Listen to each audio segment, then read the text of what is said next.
going to discuss about 1857 revolt. 1857 ದಂಗೆಯ ಕುರಿತು ಚರ್ಚೆ ಮಾಡೋಣ. ತುಂಬಾ ಇಂಟ್ರೆಸ್ಟಿಂಗ್ ಇದೆ.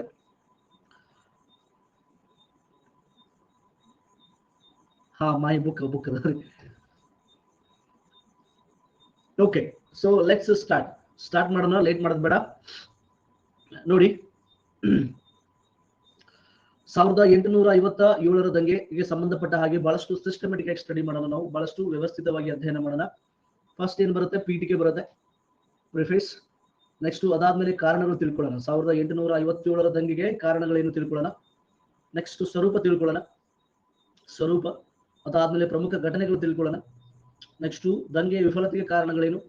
ನೆಕ್ಸ್ಟ್ ಅದಾದ್ಮೇಲೆ ಮೌಲ್ಯಮಾಪನ. ಬಹಳಷ್ಟು ಸಿಸ್ಟಮೆಟಿಕ್ ಆಗಿ 1857 ದಂಗೆ ಬಗ್ಗೆ ಚರ್ಚೆ ಮಾಡೋಣ. ಪ್ರಾಬ್ಲಮ್ ಏನ್ ಗೊತ್ತಾ, ಫಾರ್ ಎಕ್ಸಾಂಪಲ್ ಇಲ್ಲೊಂದು ಟ್ರೈನ್ ಇದೆ, ಹೌದಾ?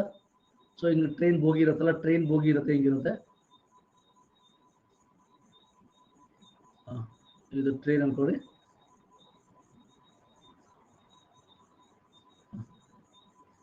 ಇಲ್ಲೊಂದು ಟ್ರೈನ್ ಇದೆ.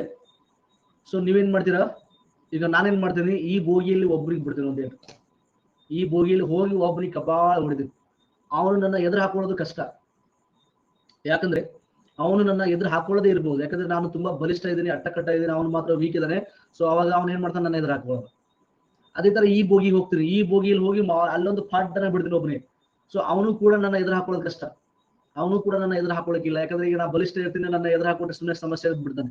ಈ ಬೋಗಿಯಲ್ಲಿ ಹೋಗಿ ಮತ್ತೊಬ್ಬರಿಗೆ ಹೊಡಿತಾನೆ, ಈ ಬೋಗಿಯಲ್ಲಿ ಹೋಗಿ ನಾನು ಮತ್ತೊಬ್ಬರಿಗೆ ಬೆಟ್ಟದ ಒಂದು ಕಪಾಳಿಗೆ ಅವನು ನನ್ನನ್ನು ಎದುರು ಹಾಕೊಳ್ಳೋದು ಭಾರಿ ಕಷ್ಟ ಇದೆ. ಸೊ ಅದೇ ಒಂದು ವೇಳೆ ನಾನು ಒಂದೇ ಬೋಗಿಯಲ್ಲಿ 4 ಜನರಿಗೆ ಹೊಡೆದಿದ್ದೆ ಆದರೆ, ನಾನು ಒಂದೇ ಬೋಗಿಯಲ್ಲಿ 4 ಜನರಿಗೆ ಪಟ್ ಕಪಾಳ ಹೊಡೆದಿದ್ದೆ ಆದಲ್ಲಿ, ಅವ್ರು 4 ಮಂದಿ ಒಬ್ರಿಗೊಬ್ರು ಪರಿಚಯ ಇಲ್ಲದೆ ಇರ್ಬೋದು, ಆದರೂ ಕೂಡ ಮುಂದೆ ಕೆಲವೇ ನಿಮಿಷಗಳಲ್ಲಿ ಅವ್ರು 4 ಮಂದಿ ಒಂದಾಗಿ ನನ್ನ ವಿರುದ್ಧ ತಿರುಗಿ ಬಿಡ್ತಾರೆ. ಅವ್ರು ನನ್ನ ಕತೆ ಮುಗಿದಿತ್ತು, ನನ್ನ ಕತೆ ಮಟಾಶ್. ಸೊ ಅರ್ಥ ಆಗ್ತಿದೆ. ಬ್ರಿಟಿಷರು ನಮ್ಮನ್ನು ಹೊಡೆದಿದ್ದು ಭಾರತದಲ್ಲಿ ಹೆಂಗಂದ್ರೆ ಒಂದೊಂದರಾಗಿ ಹೊಡ್ಕೊಂಡು ಬಂದಿದ್ರು. ಫಸ್ಟ್ ಬಂಗಾಳು, ನೆಕ್ಸ್ಟ್ ಆಮೇಲೆ ಏನೋ ಬರುತ್ತೆ ಕೆಳಗಡೆ ಮೈಸೂರು, ಆಮೇಲೆ ಮರಾಠ, ಹೀಗೆ ಆಮೇಲೆ ಅವಧು, ಆಮೇಲೆ ಪಂಜಾಬ್, ಹೀಗೆ ಒಂದೊಂದಾಗಿ ಹೊಡ್ಕೊಂಡು ಬಂದ್ರು. ಅದು ಯಾರಿಗೂ ಗೊತ್ತೇ ಆಗಲಿಲ್ಲ, ಎಲ್ಲರನ್ನು ಒಮ್ಮೆ ಹೊಡಿಲಿಲ್ಲ. ಸೊ ಭಾರತವನ್ನು ಅವ್ರು ಆಳ್ಬೇಕಾದ್ರೆ ಅವ್ರು ಹೆಂಗೆ ಶೋಷಣೆ ಮಾಡೋದು ನಮ್ಗೆ ಗೊತ್ತೇ ಆಗ್ಲಿಲ್ಲ, ಒಬ್ಬೊಬ್ಬರನ್ನಾಗಿ ಹೊಡ್ಕೊಂಡು ಬಂದ್ರು. ಮಧುಶ್ರೀ, ರಾಮನ್ಗೌಡ, ಸುಜಾತ, ಎಲ್ರಿಗೂ ಸ್ವಾಗತ. Welcome to the class. ನಮಸ್ಕಾರ. ಮಧುಶ್ರೀ ಅವರು ಬಹಳ ದಿನ ಆದ್ಮೇಲೆ ಭೇಟಿ ಆಗ್ತಿದ್ರು. ದರ್ಶನ್ ಅವರು, ತಮಗೂ ಕೂಡ ಸ್ವಾಗತ. ಸೊ 4 ಬೋಗಿಗಳಲ್ಲಿ ನಾ ಸಪ್ರೇಟ್ ಹೊಡೆದ್ರೆ ನನಗೆ ಪ್ರಾಬ್ಲಮ್ ಇಲ್ಲ, ಬಟ್ 4 ಜನರಿಗೆ ಒಂದೇ ಕಡೆ ಹೊಡೆದ್ರೆ ನನಗೆ ಪ್ರಾಬ್ಲಮ್ ಇದೆ. ಸೊ ಬ್ರಿಟಿಷರು ಮಾಡಿದ್ದು ಯಾವ್ದಪ್ಪ ಅಂದ್ರೆ, ಮೊದಲ ಆಯ್ಕೆ ಈ ಬೋಗಿಯಲ್ಲಿ ಒಬ್ಬರಿಗೆ, ಈ ಬೋಗಿಯಲ್ಲಿ ಒಬ್ಬರಿಗೆ ಹೊಡಿತಾರೆ. ಹೀಗಾಗಿ ಏನಾಗುತ್ತೆ, ನಾವು ಅವ್ರ ವಿರುದ್ಧ ಒಟ್ಟ ತಿರುಗಿ ಬಿದ್ದಿರಲಿಲ್ಲ.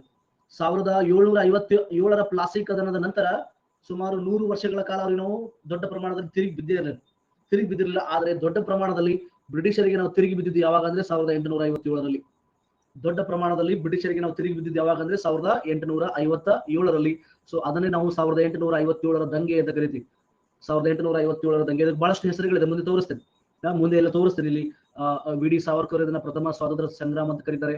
ಆಮೇಲೆ RC ಮಜುಮ್ದಾರ್, VA ಸ್ಮಿತ್ ಇದನ್ನೆಲ್ಲ ಸಿಪಾಯಿ ದಂಗೆ ಅಂತ ಕರೀತಾರೆ. ಆಮೇಲೆ ನಾಗರಿಕ ದಂಗೆ ಯಾರ್ರಿ, ಚೌಧರಿ ನಾಗರಿಕ ದಂಗೆ ಅಂತ ಕರೀತಾರೆ. ಎಲ್ಲವನ್ನು ತೋರಿಸ್ತೇನೆ ನಿಮಗೆ. SB ಚೌಧರಿ, ಆಮೇಲೆ RC Majumdar, V D Savarkar, ಎಲ್ಲವನ್ನ ಚರ್ಚೆ ಮಾಡೋಣ. ಬಹಳ ಇಂಟ್ರೆಸ್ಟಿಂಗ್ ಇದೆ. ಸೊ ಕ್ಲಾಸ್ನ ಕೊನೆಯವರೆಗೂ ಕೇಳಿ. ಓಕೆ, ಫಸ್ಟ್ ನೋಡೋಣ, ಪೀಠಿಕೆ ನೋಡೋಣ. 1857 ದಂಗೆಗೆ ಸಂಬಂಧಪಟ್ಟ ಹಾಗೆ ಫಸ್ಟ್ ಪೀಠಿಕೆ ನೋಡೋದಾದ್ರೆ, new course, exactly new course. ನಮಸ್ಕಾರ, ಎಲ್ರಿಗೂ ಸ್ವಾಗತ. ರುದ್ರಪ್ಪ, ಸುಮನ್, ಸಚಿನ್, ಎಲ್ರಿಗೂ ಸ್ವಾಗತ. Manjula, welcome to the class. ಕಲ್ಯಾಣ ರಾಜ್ಯ ಪರಿಕಲ್ಪನೆಯು ಒಂದು ಮೂಲಭೂತ ತತ್ವವಾಗಿದ್ದು ಮೌರ್ಯರಿಂದ ಮೊಘಲರವರೆಗೂ ಇದನ್ನು ಪಾಲಿಸಿಕೊಂಡು ಬರಲಾಯಿತು. ಆದರೆ ಮುಂದೆ ಬ್ರಿಟಿಷರು ತಮ್ಮ ಆಳ್ವಿಕೆಯಲ್ಲಿ ಪರಿಕಲ್ಪನೆಗೆ ಎಳ್ಳು ನೀರು ಬಿಟ್ಟು ಶೋಷಣೆ ಮತ್ತು ದಮನಕಾರಿ ಎಂಬ ಹೊಸ ಪರಿಕಲ್ಪನೆಗಳನ್ನು ಹುಟ್ಟುಹಾಕಿದರು. ಇದು 1857 ದಂಗೆಗೆ ಮೂಲ ಕಾರಣವಾಗಿ ಮಾರ್ಪಟ್ಟಿತು.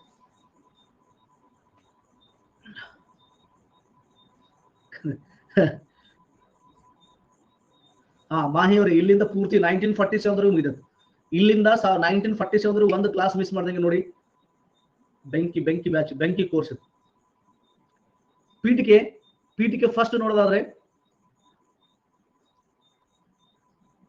ಕಲ್ಯಾಣ ರಾಜ್ಯದ ಪರಿಕಲ್ಪನೆ ಅಂದ್ರೆ ಏನಂತ ಫಸ್ಟ್ ಪ್ರಶ್ನೆ ಬರುತ್ತೆ. ಕಲ್ಯಾಣ ರಾಜ್ಯದ ಪರಿಕಲ್ಪನೆ ಅಂದರೆ ಜನರ ಯೋಗಕ್ಷೇಮವನ್ನ ವಿಚಾರಿಸಿಕೊಳ್ಳೋದು. ಜನರ ಯೋಗಕ್ಷೇಮಕ್ಕೆ ಒಬ್ಬ ರಾಜನಾದವನು ಅಥವಾ ಒಂದು ಆಳ್ವಿಕೆ ಮಾಡೋನು ಸ್ಪಂದಿಸಬೇಕು. ಅಂದ್ರೆ ಜನರಿಗೆ ಆರೋಗ್ಯ ಸೇವೆಗಳು, ಜನರಿಗೆ ಶಿಕ್ಷಣ, ಜನರಿಗೆ ಮೂಲ ವಸತಿ, ವಸತಿ ಕೊಡಬೇಕು, ಮೂಲ ಸೌಕರ್ಯಗಳು, ಕುಡಿಯುವ ನೀರು, ರಸ್ತೆ. ಸೊ ಒಟ್ಟಿನಲ್ಲಿ ಜನರಿಂದ ತೆರಿಗೆ ಹಣವನ್ನು ಸಂಗ್ರಹಿಸುವಂತ ಸರ್ಕಾರ ವಾಪಸ್ ಜನರಿಗೆ ಕೆಲಸ ಮಾಡಬೇಕು ಅನ್ನೋದೇ ಕಲ್ಯಾಣ ರಾಜ್ಯ. ಇದನ್ನ ನಮ್ಮ ದೇಶದಲ್ಲಿ ಮೌರ್ಯರಿಂದ ಅಂದ್ರೆ ಕ್ರಿಸ್ತ ಪೂರ್ವದಲ್ಲಿ ಪ್ರಾಚೀನ ಕಾಲದಲ್ಲಿ ಮೌರ್ಯರಿಂದ ಮೊಘಲರವರೆಗೂ ಇದನ್ನ ಪಾಲಿಸ್ಕೊಂಡು ಬಂದಿದ್ರು. ಆದರೆ ಬ್ರಿಟಿಷರು ಇದಕ್ಕೆ ಈ ಕಲ್ಯಾಣ ರಾಜ್ಯದ ಪರಿಕಲ್ಪನೆಗೆ ಎಳ್ಳು ನೀರನ್ನ ಬಿಟ್ಟು ಅವರು ಶೋಷಣೆ ಮತ್ತು ದಮನಕಾರಿ ಎಂಬ ನೀತಿಗಳನ್ನ ಅಳವಡಿಸ್ಕೊಳ್ತಾರೆ. ಸೊ ಇದೇ ಕಾರಣ ಆಗುತ್ತೆ. ಈ ಒಂದು ಕಾರಣಕ್ಕಾಗಿ ನಾವು ಏನು ಮಾಡ್ತೀವಿ, ರೊಚ್ಚಿಗೆದ್ದು ದಂಗೆ ಮಾಡಬೇಕಾದ ಪರಿಸ್ಥಿತಿ ಬರುತ್ತೆ, ನಾವು ಹೋರಾಟ ಮಾಡಬೇಕಾದ ಪರಿಸ್ಥಿತಿ ಉಲ್ಬಣ ಆಗುತ್ತೆ ಅಂತ ನಾವು ನೋಡ್ತೇವೆ. ಓಕೆ, ಸೊ ಇದು ಪೀಠಿಕೆ ನೋಡಿ. ಪೀಠಿಕೆ ಸಿಂಪಲ್. ಮೌರ್ಯರಿಂದ ಅಂದ್ರೆ ಕ್ರಿಸ್ತ ಪೂರ್ವದಲ್ಲಿರುವಂತಹ ಮೌರ್ಯರಿಂದ ಮೊಘಲರವರೆಗೂ ಕಲ್ಯಾಣ ರಾಜ್ಯದ ಪರಿಕಲ್ಪನೆಯನ್ನು ಅವರು ಕಾಪಾಡ್ಕೊಂಡು ಬಂದಿದ್ರು. ಆದರೆ ಬ್ರಿಟಿಷರು ಈ ಕಲ್ಯಾಣ ರಾಜ್ಯಕ್ಕೆ ತಲೆ ಕೆಡಿಸ್ಕೊಳ್ಳೇ ಇಲ್ಲ, ಬರೀ ನಮ್ಮನ್ನ ಶೋಷಣೆ ಮತ್ತು ದಮನಕಾರಿ ನೀತಿಗಳನ್ನ ಮುಖಾಂತರ ನಮ್ಮನ್ನ ಆಳ್ವಿಕೆ ಮಾಡಕ್ಕೆ ಶುರು ಮಾಡ್ತಾರೆ. ಹೀಗಾಗಿ ಇದರಿಂದ ದಂಗೆಗೆ ಒಂದು ಮುನ್ನುಡಿ ಸಿಗುತ್ತೆ. ದಂಗೆಗೆ ಅವರ ವಿರುದ್ಧ ನಾವು ದಂಗೆ ಮಾಡೋದಕ್ಕೆ ಮುನ್ನುಡಿ ಬರೆದಂತಾಗುತ್ತದೆ. ಕ್ಲಿಯರ್ ಇದೆ? ಫಸ್ಟ್ ಸ್ಲೈಡ್ ಕ್ಲಿಯರ್ ಇದೆ? ಪೀಠಿಕೆ ಸಿಂಪಲ್. ಓಕೆ, ಸರಳವಾಗಿ ನಾನು ಎಕ್ಸ್ಪ್ಲೇನ್ ಮಾಡಿದ್ದೀನಿ. ಪೀಠಿಕೆ ಆಯ್ತು. ಈಗ ನೆಕ್ಸ್ಟ್ 1857 ದಂಗೆಗೆ ಕಾರಣಗಳು ತಿಳ್ಕೊಳ್ಳೋಣ. ಕಾರಣಗಳು ಇಲ್ಲಿ ಇಬ್ಬರ ಹೆಸರು ತಗೋತೀನಿ. ಯಾರ ಹೆಸರು ತಗೊಳ್ಳಿ? ಇಬ್ಬರದು ಹುಡುಗಿಯರು ಬೇಡ. ಯಾರ ಹೆಸರು ತಗೊಳ್ರಿ? ದುರ್ಗಪ್ಪ ಅವ್ರ ಹೆಸರು ತಗೊಳ್ಳೋಣ. ದುರ್ಗಪ್ಪ. ನೆಕ್ಸ್ಟ್ ಇನ್ನೊಬ್ಬರ ಹೆಸರು ಸಚಿನ್ ತಗೊಳ್ಳ. ನಿಮ್ಮ ಹೆಸರು? ದುರ್ಗಪ್ಪ ಅವ್ರ ಹೆಸರು ತಗೊಂಡಿನಿ. ಮತ್ತೆ ಸಚಿನ್ ಅವ್ರ ಹೆಸರು ತಗೊಂಡಿನಿ. ಇವರಿಬ್ರು ಏನ್ ಮಾಡಿದ್ರೆ, ಇವರಿಬ್ರು ಹೊಡೆದಾಡಕತ್ತಾರೆ. ರೋಡ್ ಮೇಲೆ ಸುಮ್ಮನೆ ಅನ್ಕೋರಿ ಉದಾಹರಣೆ. ಇವರಿಬ್ರು ರೋಡ್ ಮೇಲೆ ಹೊಡೆದಾಡಕತ್ ಬಿಟ್ಟಾರೆ, ಬಡ್ಡಿ. ಸೊ ನಿಮಗೇನ್ ಅನ್ಸುತ್ತೆ? ನೋಡೋರ್ ಕಣ್ಣಿಗೆ ಈಗಲೇ ಜಗಳ ಆಡ್ತಾ ಇದಾರೆ ಅನ್ಸುತ್ತೆ? ನೋ. ಇವರಿಬ್ರು ರೋಡ್ ಮೇಲೆ ಅಂಗಿ ಹರಿವು ಲೆವೆಲ್ ಹೊಡೆದಾಡ್ತಾ ಇದಾರೆ ಅಂದ್ರೆ ಇವರಿಬ್ರು ಮಧ್ಯೆ ಶೀತಲ ಸಮರ ಶುರುವಾಗಿರುತ್ತೆ ಅಂತ ಅರ್ಥ. ಶೀತಲ ಸಮರ 1 ವರ್ಷದ ಹಿಂದೆನೋ 6 ತಿಂಗಳ ಹಿಂದೆನೋ ಶುರುವಾಗಿದೆ ಅಂತ ಅರ್ಥ. 6 ತಿಂಗಳ ಹಿಂದೆನೋ 1 ವರ್ಷದ ಹಿಂದೆ ಇಬ್ರು ಮಧ್ಯೆ ಮುಸುಕಿನ ಗುದ್ದಾಟ ಶುರುವಾಗಿರುತ್ತೆ. ಅರ್ಥ ಆಯ್ತಾ? ಸೊ ಯಾರೇ ಇಬ್ರು ಜಗಳಾಡ್ತಾರಂದ್ರೆ ಅವ್ರಿಬ್ರು ಸಡನ್ ಆಗಿ ಜಗಳಾಡಲ್ಲ. ಅವರಿಬ್ಬರ ಮಧ್ಯೆ ಒಂದು ಮುಸುಕಿನ ಗುದ್ದಾಟ ಅಥವಾ ಶೀತಲ ಸಮರ ಶುರುವಾಗಿರುತ್ತೆ. ಹಾಗೇನೆ ಈಗ ನಾವು ಕಾರಣಗಳು ತಿಳ್ಕೊಳ್ಳೋದಾದ್ರೆ ನಾವು ಬ್ರಿಟಿಷರ ವಿರುದ್ಧ ತಿರುಗಿ ಬಿದ್ದಿದ್ದಕ್ಕೆ ಕಾರಣಗಳಂತ ನೋಡಿದ್ರೆ, ಸೊ ಇದು ಶೀತಲ ಸಮರದಲ್ಲಿ ಬರುತ್ತೆ. ಯಾವ್ದಾವ್ದು? ಆರ್ಥಿಕ ಶೋಷಣೆ, ರಾಜಕೀಯ ಶೋಷಣೆ, ಸಾಮಾಜಿಕ ಶೋಷಣೆ, ಧಾರ್ಮಿಕ ಶೋಷಣೆ. ಇವೆಲ್ಲ ಶೀತಲ ಸಮರ ಬಹಳ ದಿನಗಳಿಂದ ಕುತ್ತಿಗೆ ಬರೋದನ್ನ ತಡ್ಕೊಂಡಿದ್ವಿ.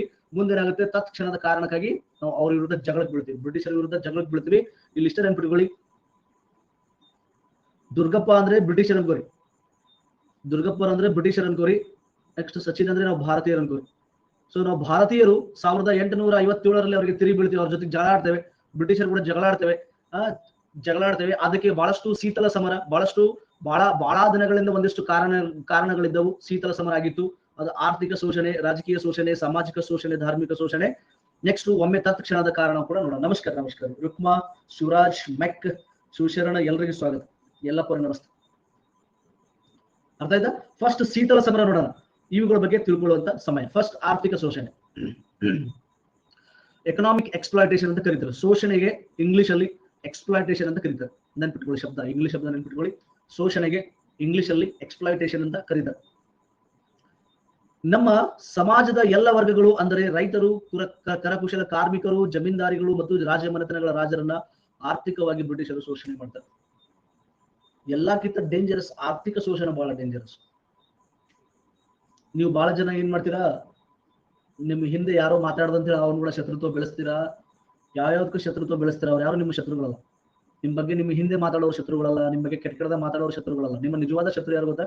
ನಿಮಗೆ ಆರ್ಥಿಕವಾಗಿ ನಷ್ಟ ಉಂಟು ಮಾಡಿರ್ಬೇಕು. ನಿಮ್ದೊಂದು 10 ಲಕ್ಷ ರೂಪಾಯಿ ಲಾಸ್ ಮಾಡಿರ್ಬೇಕು, ನಿಮ್ದೊಂದು 5 ಲಕ್ಷ ರೂಪಾಯಿ ಲಾಸ್ ಮಾಡಿರ್ಬೇಕು. ನಿಮ್ಗೆ ಆರ್ಥಿಕವಾಗಿ ನಷ್ಟ ಉಂಟು ಮಾಡೋನೇ ನಿಜವಾದ ಶತ್ರು. ಹೀಗಾಗಿ ಬ್ರಿಟಿಷರು ಭಾರತವನ್ನ ಆರ್ಥಿಕವಾಗಿ ಶೋಷಣೆ ಮಾಡ್ತಾರೆ. ನಿಜವಾದ ಶತ್ರು ಆರ್ಥಿಕವಾಗಿ ರೈತರನ್ನ ಬಿಡಲ್ಲ, ಕರಕುಶಲ ಕಾರ್ಮಿಕರನ್ನ ಬಿಡಲ್ಲ, ನೆಕ್ಸ್ಟ್ ಜಮೀನ್ದಾರಿಗಳನ್ನ ಬಿಡಲ್ಲ, ರಾಜರನ್ನ ಬಿಡಲ್ಲ. ಯಾರನ್ನ ಒಂದು ಕಡೆಯಿಂದ ಶೋಷಣೆ ಮಾಡ್ತಾರೆ, ಯಾರಿಗೂ ಬಿಡಲ್ಲ. ಹೀಗಾಗಿ ಏನಾಗುತ್ತೆ? ಆರ್ಥಿಕ ಶೋಷಣೆ ಮಾಡಿದ್ರು. ಬಹಳ ದಿನಗಳಿಂದ ಆರ್ಥಿಕ ಶೋಷಣೆ ಮಾಡ್ತಾ ಇದ್ರು. ಅದು ನಮ್ಗೆ ಕುತ್ತಿಗೆ ಬಂದಿತ್ತು. ಒಮ್ಮೆ ಕೆಣಕಿ ಜಗಳ ತೆಗಿಬೇಕಂತ ನಾವು ಕಾದು ಕೂತಿದ್ವಿ. ನೆಕ್ಸ್ಟ್ ಭಾರತೀಯ ಮೇಲೆ ಹೆಚ್ಚಿನ ಕಂದಾಯ ಹಾಕಿದ್ರು. ಸಿಕ್ಕಾಪಟ್ಟೆ ಕಂದಾಯ ಲೆಕ್ಕನಿಲ್ಲ. ಅಷ್ಟು ಕಟ್ರಿ ಇಷ್ಟು ಕಟ್ರಿ ಎಲ್ಲ ಎಕ್ಸಾಂಪಲ್. ಇದಕ್ಕೆಲ್ಲ ಎಕ್ಸಾಂಪಲ್ ಜಮೀನ್ದಾರಿ ಪದ್ಧತಿ ನೋಡಿ. ಇದಕ್ಕೆಲ್ಲ ಉದಾಹರಣೆ ಜಮೀನ್ದಾರಿ ಪದ್ಧತಿ. ನೆಕ್ಸ್ಟ್ ಮಹಲ್ವಾರಿ ಪದ್ಧತಿ, ನೆಕ್ಸ್ಟ್ ರೈತವಾರಿ ಪದ್ಧತಿ. ಇವೆಲ್ಲ ನಮ್ಮನ್ನ ಆರ್ಥಿಕವಾಗಿ ಶೋಷಣೆ ಮಾಡಿದ್ದಾರೆ ಅನ್ನೋದಕ್ಕೆ ಇವೆಲ್ಲ ಎಕ್ಸಾಂಪಲ್ಸ್, ಇವೆಲ್ಲ ಉದಾಹರಣೆಗಳು. ತಿಂಕತಿಯ ಅರೆ ವೆರಿ ಗುಡ್. ಸೊ ನೋಡಿ, ಇಲ್ಲಿ ಚಂಪಾರಣ್ಯ ಭಾಗದಲ್ಲಿ 320th 20ರಲ್ಲಿ 3 ಅಂಶ ನೀಲಿ ಬೆಳೆಯನ್ನ ಬೆಳಿಬೇಕು. ನೀಲಿ ಬೆಳೆಯನ್ನ ಬೆಳಿಬೇಕಂತ ಹೇಳಿ ಅವರು ಫೋರ್ಸ್ ಮಾಡಿರ್ತಾರೆ. ನಾಗರಾಜನ್ ಹೊಸ ಕೋರ್ಸ್ ನೀಲಿ ಬೆಳೆಯನ್ನ ಬೆಳಿಬೇಕಂತ ಫೋರ್ಸ್ ಮಾಡಿರ್ತಾರೆ. ಅಂದ್ರೆ ನಿಮ್ದು 20 ಎಕರೆ ಇದ್ರೆ ಅದರಲ್ಲಿ 3 ಎಕರೆ ನೀಲಿ ಬೆಳೆ ಕಡ್ಡಾಯವಾಗಿ ಬೆಳಿಬೇಕು. ಸೊ ಇವೆಲ್ಲ ಅವರು ಮಾಡಿರುವ ಆರ್ಥಿಕ ಶೋಷಣೆಗೆ ಹಿಡಿದ ಕನ್ನಡಿ ಅಂತ ನಾವು ನೋಡ್ತೇವೆ. ಸೊ ಆರ್ಥಿಕ ಶೋಷಣೆ ಬಹಳ ದಿನಗಳಿಂದ ಮಾಡ್ತಾ ಬರ್ತಿದ್ರು. ನಮ್ಗೆ ಶೋಷಣೆ ಬರುತ್ತೆ. ಪೊಲಿಟಿಕಲ್ ಎಕ್ಸ್ಪ್ಲಾಯ್ಟೇಷನ್ ಅಂತ ಕರಿತೀವಿ. ಪೊಲಿಟಿಕಲ್ ಎಕ್ಸ್ಪ್ಲಾಯ್ಟೇಷನ್ ಸ್ನೇಹ ಹಸ್ತ ಚಾಚಿ ಮೋಸ ಮಾಡುವುದು ಮತ್ತು ನಮ್ಮಲ್ಲಿ ಜಗಳವಾಡುವಂತೆ ಮಾಡಿ ಅದರ ಲಾಭ ಪಡೆದುಕೊಳ್ಳುವುದು. ಸ್ನೇಹ ಹಸ್ತ ಚಾಚಿ ಮೋಸ ಮಾಡುವುದು ಮತ್ತು ನಮ್ಮಲ್ಲೇ ಜಗಳಾಡುವಂತೆ ಮಾಡಿ ಅದರ ಲಾಭ ಪಡೆದುಕೊಳ್ಳುತ್ತಿದ್ದರು.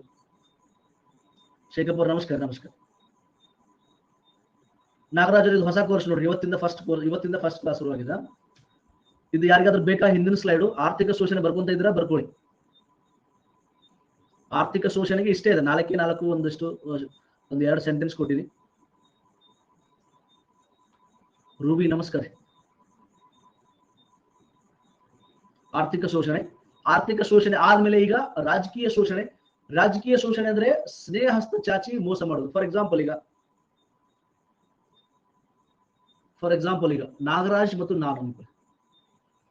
ನಾಗರಾಜ್ ಮತ್ತು ನಾನು ಇಬ್ಬರ ಮಧ್ಯೆ ಜಗಳ ಬರಕ್ ಸಾಧ್ಯನೇ ಇಲ್ಲ. ಎಲ್ಲಿವರೆಗೂ ಅವ್ರಿಗೆ ನಾ ಪರಿಚಯ ಇಲ್ಲ, ನನಗೆ ಅವ್ರ ಪರಿಚಯ ಇಲ್ಲ. ಹೌದಾ? ನಾಗರಾಜ್ ಅವ್ರು ನನಗೆ ಪರಿಚಯ ಇಲ್ಲ, ನಾನು ಅವ್ರಿಗೆ ಪರಿಚಯ ಇಲ್ಲ. ನಮ್ಮಿಬ್ರ ಮಧ್ಯೆ ಜಗಳ ಬರೋ ಪ್ರಶ್ನೆನೇ ಇಲ್ಲ. ಯಾಕೆ ಜಗಳ ಆಡ್ತೀವಿ? ಜಗಳ ಬರೋದಿಲ್ಲ. ಜಗಳ ಯಾವಾಗ ಬರುತ್ತೆ ಹೇಳಿ? ನಾವು ಇಬ್ರು ಕ್ಲೋಸ್ ಫ್ರೆಂಡ್ಸ್ ಆದ್ರೇನೆ ಜಗಳ ಬರುತ್ತೆ. ಜಗಳ ಎಲ್ಲಿರುತ್ತೆ? ಗಂಡ ಹೆಂಡತಿ ಜಗಳ ಆಡ್ತಾವ. ಯಾಕೆ ಜಗಳ ಆಡ್ತಾವ? ಬಹಳ ಆತ್ಮೀಯತೆ ಇರ್ತದೆ. ಎಲ್ಲಿ ಆತ್ಮೀಯತೆ ಜಾಸ್ತಿ ಇರುತ್ತೋ ಅಲ್ಲಿ ಜಗಳ ಬರುತ್ತೆ. ಆತ್ಮೀಯತೆ ಇಲ್ಲಂದ್ರೆ ಜಗಳ ಬರಲ್ಲ. ಆತ್ಮೀಯತೆ ಎಲ್ಲಿ ಜಾಸ್ತಿನೋ ಅಲ್ಲಿ ಜಗಳ ಇರ್ತದೆ. ಈಗ ನಾಗರಾಜು ಮತ್ತು ನಾನು ಇಬ್ರು ಬಹಳ ಕ್ಲೋಸ್ ಫ್ರೆಂಡ್ಸ್ ಇದ್ದಿದ್ವಿ ಅಂದ್ರೆ ಜಗಳ ಬಂದೇ ಬರ್ತದೆ. ಆದ್ರೆ ಒಬ್ರಿಗೊಬ್ರು ಪರಿಚಯ ಇಲ್ಲ ಅಂದ್ರೆ ಜಗಳ ಬರಲ್ಲ. ಹೀಗಾಗಿ ಬ್ರಿಟಿಷರು ಏನ್ ಮಾಡ್ತಿದ್ರು, ನಮ್ಮ ಭಾರತೀಯ ರಾಜರು ಕೂಡ ಫಸ್ಟ್ ಫ್ರೆಂಡ್ಶಿಪ್ ಮಾಡ್ತಿದ್ರು. ಅವರು ಫ್ರೆಂಡ್ಶಿಪ್ ಹೆಗಲ ಮೇಲೆ ಕೈ ಹಾಕ್ಬಿಡೋರು, ಆಮೇಲೆ ಕುತ್ತಿಗೆ ಕೈ ಹಾಕೋರು. ನಮ್ಮ ರಾಜರ ಜೊತೆಗೆ ಫ್ರೆಂಡ್ಶಿಪ್ ಮಾಡೋದು ಫಸ್ಟಿಗೆ ಮಾಡಿ ಎಲ್ಲ ಅವ್ರ ವೀಕ್ನೆಸ್ ತಿಳ್ಕೊಂಡ್ಬಿಡೋದು. ಅವ್ರ ವೀಕ್ನೆಸ್ ತಿಳ್ಕೊಂಡು ವಾಪಸ್ ತಿರುಗಿ ಬಿದ್ಬಿಡೋದು. ಸ್ನೇಹದ ಹಸ್ತ ಚಾಚಿ ಮೋಸ ಮಾಡುವುದು ಮತ್ತು ನಮ್ಮಲ್ಲೇ ಜಗಳವಂತೆ ಮಾಡಿ ಅದರ ಲಾಭ. ಮತ್ತೆ ಅವ್ರು ಹೆಂಗಪ್ಪ ಅಂದ್ರೆ ಬ್ರಿಟಿಷರ್ ಎದಕ್ಕೆ ಎಕ್ಸ್ಪರ್ಟ್ ಅಪ್ಪ ಅಂದ್ರೆ ನಮ್ಮಲ್ಲೇ ಜಗಳ ಹಚ್ತಿದ್ರು. ಬ್ರಿಟಿಷರ್ ಯಾವಾಗಲೂ ನಮ್ಮ ಮಧ್ಯೆ ಜಗಳ ಹಚ್ತಿದ್ರು. ಇಂಥವು ಬಾಳ ಮಾಡ್ಯಾರ. ಡಿವೈಡ್ ಅಂಡ್ ರೂಲ್ ಅಂತ ಕರೀತಾರೆ ಅದಕ್ಕೆ. ಒಡೆದಾಳುವ ನೀತಿ ಬಹಳ ಮಾಡಿದ್ದಾರೆ ಬ್ರಿಟಿಷರು. ಆಮೇಲೆ ಇತ್ತೀಚೆಗೆ ಇಲ್ಲಿ ಏನಾಗಿದೆ ಅಂದ್ರೆ, ಇಲ್ಲಿ ಪ್ರಾಬ್ಲಮ್ ನೋಡಿ. ಇಲ್ಲಿ ರಾಜಕೀಯ ಶೋಷಣೆಗೆ ಒಂದಿಷ್ಟು ಎಕ್ಸಾಂಪಲ್ಸ್ ಕೊಡ್ತೀನಿ ನೋಡಿ. ಫಾರ್ ಎಕ್ಸಾಂಪಲ್ ಈಗ ಏನಪ್ಪಾ ಅಂದ್ರೆ ಸಹಾಯಕ ಸೈನ್ಯ ಪದ್ಧತಿ, ಸಬ್ಸಿಡರಿ ಅಲಯನ್ಸ್ ಅಂತ ಕರೀತೀವಿ. ಸಹಾಯಕ ಸೈನ್ಯ ಪದ್ಧತಿ 1798ರಲ್ಲಿ ಇದನ್ನ ಜಾರಿಗೆ ತಗೊಂಡು ಬಂದಿದ್ದಾರು ಲಾರ್ಡ್ ವೆಲ್ಲೆಸ್ಲಿ. ಗೊತ್ತಿದೆಯಾ? ಕೇಳಿದಿರಾ? ಆಸೆ ತೋರ್ಸಂಗ ಮಾಡಿ ಆನೆ ಕಾಲಿಂದ ತುಳಿಸ ಸರ್. ಸಂಗೊಳ್ಳಿ ರಾಯಣದಲ್ಲಿ ಇದೆಯಲ್ಲ ಸೇಮ್. ಡಾಕ್ಟ್ರಿನ್ ಆಫ್ ಲ್ಯಾಬ್ಸ್ ಮುಂದೆ ಬರುತ್ತೆ. Very good Maheshwar. 1798ರಲ್ಲಿ ಲಾರ್ಡ್ ವೆಲ್ಲೆಸ್ಲಿ ಏನ್ ಮಾಡ್ತಾನೆ? ಸಹಾಯಕ ಸೈನ್ಯ ಪದ್ಧತಿಯನ್ನು ತಗೊಂಡು ಬರ್ತಾನೆ. ಇದೇನು? ರಾಜಕೀಯ ಶೋಷಣೆಗೆ ಹಿಡಿದ ಕನ್ನಡಿ. ರಾಜರ ಶೋಷಣೆ. ನೆಕ್ಸ್ಟ್ ಮುಂದೆ ಏನಾಗುತ್ತೆ? 1848ರಲ್ಲಿ ಏನ್ ಮಾಡ್ತಾನೆ ಇವನು? ಲಾರ್ಡ್ ಡಾಲ್ ಹೌಸಿ ಏನ್ ಮಾಡ್ತಾನಪ್ಪ ಅಂದ್ರೆ ದತ್ತು ಮಕ್ಕಳಿಗೆ ಹಕ್ಕಿಲ್ಲ ಅಂತ ತಗೊಂಡು ಬರ್ತಾನೆ. ಡಾಕ್ಟ್ರಿನ್ ಆಫ್ ಲ್ಯಾಬ್ಸ್ ಅಂತ ಕರಿತೀವಿ. ಡಾಕ್ಟ್ರಿನ್ ಆಫ್ ಲ್ಯಾಬ್ಸ್ ಅಥವಾ ದತ್ತು ಮಕ್ಕಳಿಗೆ ಹಕ್ಕಿಲ್ಲ ಅಂತ ತಗೊಂಡು ಬರ್ತಾನೆ 1848ರಲ್ಲಿ. ಇದನ್ನು ಏನು? ರಾಜಕೀಯ ಶೋಷಣೆಗೆ ಹಿಡಿದ ಕನ್ನಡಿ. ನಿಮಗೆ ಮಕ್ಕಳಿಲ್ಲ ಅಂದ್ರೆ ನೀವು ನಮಗೆ ಬಿಟ್ಕೊಡ್ಬೇಕಂತ ಇದೆಯಾ ಅನ್ಯಾಯ? ಅಂದ್ರೆ ನಮ್ ದೇಶ ನಾವು ಮಕ್ಕಳೇ ಮಾಡ್ಕೋತೀವಿ, ಬಿಡ್ತೀವಿ. ಅದು ನಿನಗೆ ಅದಕ್ಕೆ ಕಿಸ್ಬೈ ಇಲ್ಲ. ನಿಮಗೆ ಮಕ್ಕಳಿಲ್ಲ ಅಂದ್ರೆ ನೀವು ನಮಗ್ ಬಿಟ್ಕೊಡ್ಬೇಕು. राज्य संस्थान आप इतना निकम्म हो, आपको बच्चा पैदा नहीं कर सकते, हटाओ उसको. ನಿಮಗೆ ಮಕ್ಕಳು ಹುಡ್ಸೋ ಕೆಪಾಸಿಟಿ ಇಲ್ಲ ಅಂದ್ರೆ ಸರಿ ಈ ಕಡೆ ಸೈಡ್ಗೆ ನಾ ಆಳ್ವಿಕೆ ಮಾಡ್ತೇನೆ ಅಂತ ಹೇಳ್ತಿದ್ದವನು. ಡಾಲ್ಹೌಸಿ ಸ್ಟೇಟ್ಮೆಂಟ್ ಇದು. ನಾನು ಈಗ ಏನ್ ಮಾತಾಡೋದಲ್ಲ, ಡಾಲ್ಹೌಸಿ ಮಾತಾಡ್ತಿದ್ದ. ಹಿಂದಿ ಬರೋರು ಕೈ ಹತ್ರ ಥಮ್ಸಪ್ ಕೊಡಿ ಸರ್, ನಮ್ಗೆ ಹಿಂದಿ ಅರ್ಥ ಆಗ್ತಿದ್ದ ನೋರು. आप इतना निकम्मा हो, आपको बच्चा पैदा नहीं कर सकते, हटाओ उसको. ನಿನಗೆ ಮಕ್ಕಳು ಹುಡ್ಸಕ್ಕಾಗಿಲ್ಲ ಅಂದ್ರೆ ಸರಿ ಈ ಕಡೆ ನಾ ಆಳ್ವಿಕೆ ಮಾಡ್ತೀನಿ ಅಂತ ಅವನು ಮಾತಾಡ್ತಿದ್ದ. ಅಷ್ಟು ಸೊಕ್ಕಿನಿಂದ ಮಾತಾಡ್ತಿದ್ದ, ಅಷ್ಟು ದಿಮಾಕು. ಸೊ ಹೀಗಾಗಿ ಇವೆಲ್ಲ ಅಹಂಕಾರ ದುರಂಕಾರ ಬಹಳ ಇತ್ತು ಬ್ರಿಟಿಷರಿಗೆ. ಇವೆಲ್ಲ ರಾಜಕೀಯ ಶೋಷಣೆಗೆ ಹಿಡಿದ ಕನ್ನಡಿ, ರಾಜಕೀಯ ಶೋಷಣೆಗಳಿಗೆ ಹಿಡಿದ ಕನ್ನಡಿ ಅಂತ ನಾವು ನೋಡ್ತೇವೆ. ಸೊ 1848ರಲ್ಲಿ ದತ್ತು ಮಕ್ಕಳಿಗೆ ಹಕ್ಕಿಲ್ಲ, 1798ರಲ್ಲಿ ಸಹಾಯಕ ಸೈನ್ಯ ಪದ್ಧತಿ, ಆಮೇಲೆ 1765ರಲ್ಲಿ ಬಂಗಾಳದಲ್ಲಿ ದ್ವಿಸರ್ಕಾರ ಬರುತ್ತೆ ಗೊತ್ತಾ, ಡಯಾರ್ಕಿ, ಬಂಗಾಳದಲ್ಲಿ ದ್ವಿಸರ್ಕಾರ ಬರುತ್ತೆ 1765ರಲ್ಲಿ. ಹೀಗೆ ಉದಾಹರಣೆಗಳು ಕೊಟ್ಟರೆ ಬಹಳ ಕೊಡ್ಬೋದು, ಉದಾಹರಣೆಗಳು ಕೊಡ್ತಾ ಹೋದ್ರೆ ಸಿಕ್ಕಾಪಟ್ಟೆ ಉದಾಹರಣೆಗಳು ಕೊಡ್ಬೋದು. ಇವೆಲ್ಲ ರಾಜಕೀಯ ಶೋಷಣೆಗೆ ಹಿಡಿದ ಕನ್ನಡಿ, ರಾಜಕೀಯ ಶೋಷಣೆಗೆ ಆಗಿರುವಂತದ್ದು ಅಂತ ನಾವು ನೋಡ್ತೇವೆ. ಓಕೆ, ಆಮೇಲೆ ನೆಕ್ಸ್ಟ್ ಮೂರನೇದು ಬರುತ್ತೆ ಸಾಮಾಜಿಕ ಶೋಷಣೆ ಬರುತ್ತೆ. ಸಾಮಾಜಿಕ ಶೋಷಣೆ ನೋಡಿ, ಬ್ರಿಟಿಷರು ಈಗ ಯಾರ ಮಧ್ಯೆ ಜಗಳ ನಡೀತಾ ಇದೆ, ದುರ್ಗಪ್ಪ ಮತ್ತು ಸಚಿನ್ ಮಧ್ಯೆ ಜಗಳ ನಡೀತಾ ಇದೆ. ದುರ್ಗಪ್ಪ ಅಂದ್ರೆ ಬ್ರಿಟಿಷರು, ಸಚಿನ್ ಅಂದ್ರೆ ಭಾರತೀಯರು. ಈಗ ನಾನು ಇನ್ನು ಶೀತಲ ಸಮರ ಬಗ್ಗೆ ಮಾತನಾಡ್ತಾ ಇದ್ದೀನಿ. ಇವರಿಬ್ಬರ ಮಧ್ಯೆ ಬಹಳ ದಿನಗಳಿಂದ ಶೀತಲ ಸಮರ ಇದೆ, ಒಂದು ಸುಮಾರು 6 ತಿಂಗಳು 1 ವರ್ಷದಿಂದ ಶೀತಲ ಸಮರ ಇದೆ. ಅದ್ರ ಬಗ್ಗೆನೇ ಮಾತಾಡ್ತಾ ಇದ್ದೀನಿ. ಈಗ ಶೀತಲ ಸಮರದಲ್ಲಿ ಆರ್ಥಿಕ ಕಾರಣಗಳು, ರಾಜಕೀಯ ಕಾರಣಗಳು ನೋಡಿದ್ವಿ. ಈಗ ನೆಕ್ಸ್ಟ್ ಶೀತಲ ಸಮರದಲ್ಲಿ ಇನ್ನೊಂದಿದೆ, ಇನ್ನೂ 2 ಇದಾವೆ. ನೆಕ್ಸ್ಟ್ ಯಾವ್ದಪ್ಪ ಅಂದ್ರೆ ಸಾಮಾಜಿಕ ಶೋಷಣೆ. ಸಾಮಾಜಿಕ ಶೋಷಣೆ ನೋಡಿ, ವಿದೇಶಿಯರಾಗಿದ್ದರು ಬ್ರಿಟಿಷರು ಭಾರತದ ಸಾಮಾಜಿಕ ವಿಷಯಗಳ ಸೂಕ್ಷ್ಮತೆ ಅರಿಯದೆ ಸಾಮಾಜಿಕ ಸುಧಾರಣೆಗೆ ಕೈ ಹಾಕಿದ್ರು.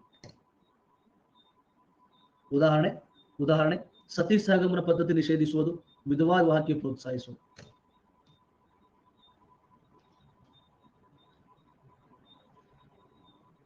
ಇಲ್ಲಿ ನಿಮಗೆ ಯಾರಿಗಾದ್ರೂ ಅನಿಸ್ತಾ ಇದೆ ಸರ್ ಸತಿ ಸಹಗಮನ ಪದ್ಧತಿ ಅದನ್ನ ನಿಷೇಧಿಸಿದ್ದು 1829ರಲ್ಲಿ, 1829ರಲ್ಲಿ ಇದನ್ನ ಲಾರ್ಡ್ ವಿಲಿಯಂ ಬೆಂಟಿಕ್ ಏನ್ ಮಾಡ್ತಾನೆ, ಇದನ್ನ ನಿಷೇಧಿಸ್ತಾನೆ. ಹೌದಲ್ರಿ, ಗೊತ್ತಿದೆಯಲ್ಲ? 1829ರಲ್ಲಿ ಸತಿ ಸಹಗಮನ ಪದ್ಧತಿಯನ್ನ ನಿಷೇಧಿಸಿದ್ದಾರಪ್ಪ ಅಂದ್ರೆ ವಿಲಿಯಂ ಬೆಂಟಿಕ್. ನಿಮ್ಗೆ ಏನ್ ಅನ್ಸುತ್ತೆ ಸರ್, ಇದು ಒಳ್ಳೇದೇ ಮಾಡಿರಲ್ಲ ಅವನು ನಿಷೇಧ ಒಳ್ಳೇದಲ್ಲ. ಸತಿ ಸಹಗಮನ ಪದ್ಧತಿ ಗೊತ್ತಿದೆಯಾ? ಗಂಡ ಸತ್ರೆ ಗಂಡನ ಜೊತೆಗೆ ಹೆಂಡತಿನೂ ಚಿತೆಗೆ ಹಾರಬೇಕು, ಹೆಂಡತಿನೂ ಸತ್ತೋಗ್ಬೇಕು ಅಂತ ಅರ್ಥ. ಯಾಕಂದ್ರೆ ಮಧ್ಯ ಭಾರತದಲ್ಲಿ ಏನಾಗ್ಬಿಡುತ್ತಂದ್ರೆ ಲಾ ಅಂಡ್ ಆರ್ಡರ್, ಕಾನೂನು ಸುವ್ಯವಸ್ಥೆ ಸರಿ ಇರಲಿಲ್ಲ. ನಮ್ಮನ್ನ ಆಳುವವರು ಬಹಳ ವೀಕ್ ಇದ್ರು, ದುರ್ಬಲ ಇದ್ರು. ಯಾರು ಈಗ ಸಪೋಸ್ ಒಬ್ಬ ವ್ಯಕ್ತಿ ಕೊಲೆ ಮಾಡ್ತಾನೆ ಹೇಳೋರಿಲ್ಲ ಕೇಳೋರಿಲ್ಲ, ಅವ ಮತ್ತೊಂದು ಕೊಲೆ ಮಾಡೋನೆ, ಅವನಿಗೆ ಅರೆಸ್ಟ್ ಮಾಡಕ್ಕೆ ಯಾರು ಪೊಲೀಸರಿಲ್ಲ, ಯಾರು ಇಲ್ಲ.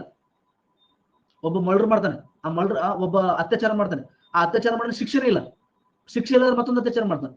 ಹೀಗಾಗಿ ಏನಾಗ್ಬಿಡ್ತು, ಮಹಿಳಾ ಸ್ಥಾನಮಾನ ಬಹಳ ಕುಗ್ಗಿಬಿಡ್ತು. ಎಲ್ಲಿ ಬೇಕಾದ್ರೆ ಮಹಿಳೆಯರ ಮೇಲೆ ಅತ್ಯಾಚಾರ ಆಗೋದು, ಮಹಿಳೆಯರ ಕಿಡ್ನಾಪ್ ಆಗೋದು, ಇಂಥವೆಲ್ಲ ಬಹಳ ಆಗತ್ಬಿಟ್ಟು ಆಮೇಲೆ ಅದಕ್ಕೆ ಏನ್ ಮಾಡಕತ್ಬಿಟ್ರು, ಮಹಿಳೆಯರನ್ನ 4 ಗೋಡೆ ಮಧ್ಯೆ ಬಂಧಿಸಲು ಶುರುವಾಯಿತು. ಆಮೇಲೆ ಸಣ್ಣ ಹುಡುಗಿರ್ಬೇಕಾದ್ರೆ ಒಬ್ಬ ಬಲಿಷ್ಠ ವ್ಯಕ್ತಿಯನ್ನು ನೋಡಿ ಮದುವೆ ಮಾಡ್ಕೊಟ್ಬಿಡೋದು. ನೋಡಪ್ಪ, ನನ್ಗೆ ವಯಸ್ಸಾಯ್ತು, ನನ್ನ ಮಗಳನ್ನ ನನಗೆ ಸಾಕಾಗಲ್ಲ, ನಾನು ನೋಡ್ಕೊಳಕ್ಕಾಗಲ್ಲ, ನೀನ್ ಬಲಿಷ್ಠ ಇದೆಯಾ, ನೀನೇ ಇವಳು ಗಂಡ ಅಂತೇಳಿ ಬಾಲ್ಯ ಶುರುವಾಯಿತು. ಆಮೇಲೆ ಗಂಡ ಸತ್ ಮೇಲೆ ಅವಳ ಮೇಲೆ ಬಹಳ ಜನ ಮುಗಿ ಬೀಳ್ತಿದ್ರಂತೆ. ಸಮಾಜದಲ್ಲಿ ಅವಳಿಗೆ ರಕ್ಷಣೆನೇ ಇರಲಿಲ್ಲ. ಗಂಡ ಸತ್ ಮೇಲೆ ಅವಳ ಗೋಳು ಬಹಳ ಕಷ್ಟ ಆಗದಂತೆ, ಆ ಹೆಣ್ಣಿನ ಗೋಳು. ಹೀಗಾಗಿ ಮನೆಯವರು ಏನಂತಿದ್ರು, ನಿನ್ನ ಗಂಡ ಸತ್ತು ಹೋಗಿದ್ದಾನೆ, ನಿನ್ನನ್ನು ರಕ್ಷಣೆ ಮಾಡೋ ನಿನ್ನ ಗಂಡನೇ ನಿನ್ನ ಜೊತೆಗಿಲ್ಲ, ಸೊ ನೀನು ಸತ್ ಬಿಡೋ, ನಿನ್ನ ಮುಂದೆ ಬಹಳ ಕಷ್ಟಗಳಿದೆ ಅಂತೇಳಿ ಸತಿ ಸಹಗಮನ ಪದ್ಧತಿ ಆ ತರ ಸತಿ ಸಹಗಮನ ಪದ್ಧತಿ ಬಂತು. ಆಳುವರು ದುರ್ಬಲರಿದ್ದಾಗ, ಕಾನೂನು ಸುವ್ಯವಸ್ಥೆ ಇಲ್ಲದಿದ್ದಾಗ. ಸೊ ಇದನ್ನ ಅವನು ಇದನ್ನೇನ್ ಮಾಡ್ತಾನೆ, ಸತಿ ಸಹಗಮನ ಪದ್ಧತಿ ನಿಷೇಧಿಸ್ತಾನೆ. ಒಳ್ಳೇದೇ ಅವನು ವಿಲಿಯಂ ಬೆಂಟಿಕ್ ಮಾಡಿದ್ ಒಳ್ಳೇದು. ಆದ್ರೆ ನಾನು ಇದಕ್ಕೆ ಸಾಮಾಜಿಕ ಶೋಷಣೆ ಅಂತ ಇದೀನಿ. ಸರ್ ಅವ್ನು ಒಳ್ಳೇದೇ ಮಾಡ್ಯಾರಲ್ರಿ, ನೀವ್ ಯಾಕೆ ಅದನ್ನ ಸಾಮಾಜಿಕ ಶೋಷಣೆ ಅಂತಿದ್ದೀರಾ ಅಂತ ಪ್ರಶ್ನೆ ಬರುತ್ತೆ. ಇದಕ್ಕೆ ನಾವು ಉತ್ತರ ಮಾಡ್ಲೇಬೇಕು.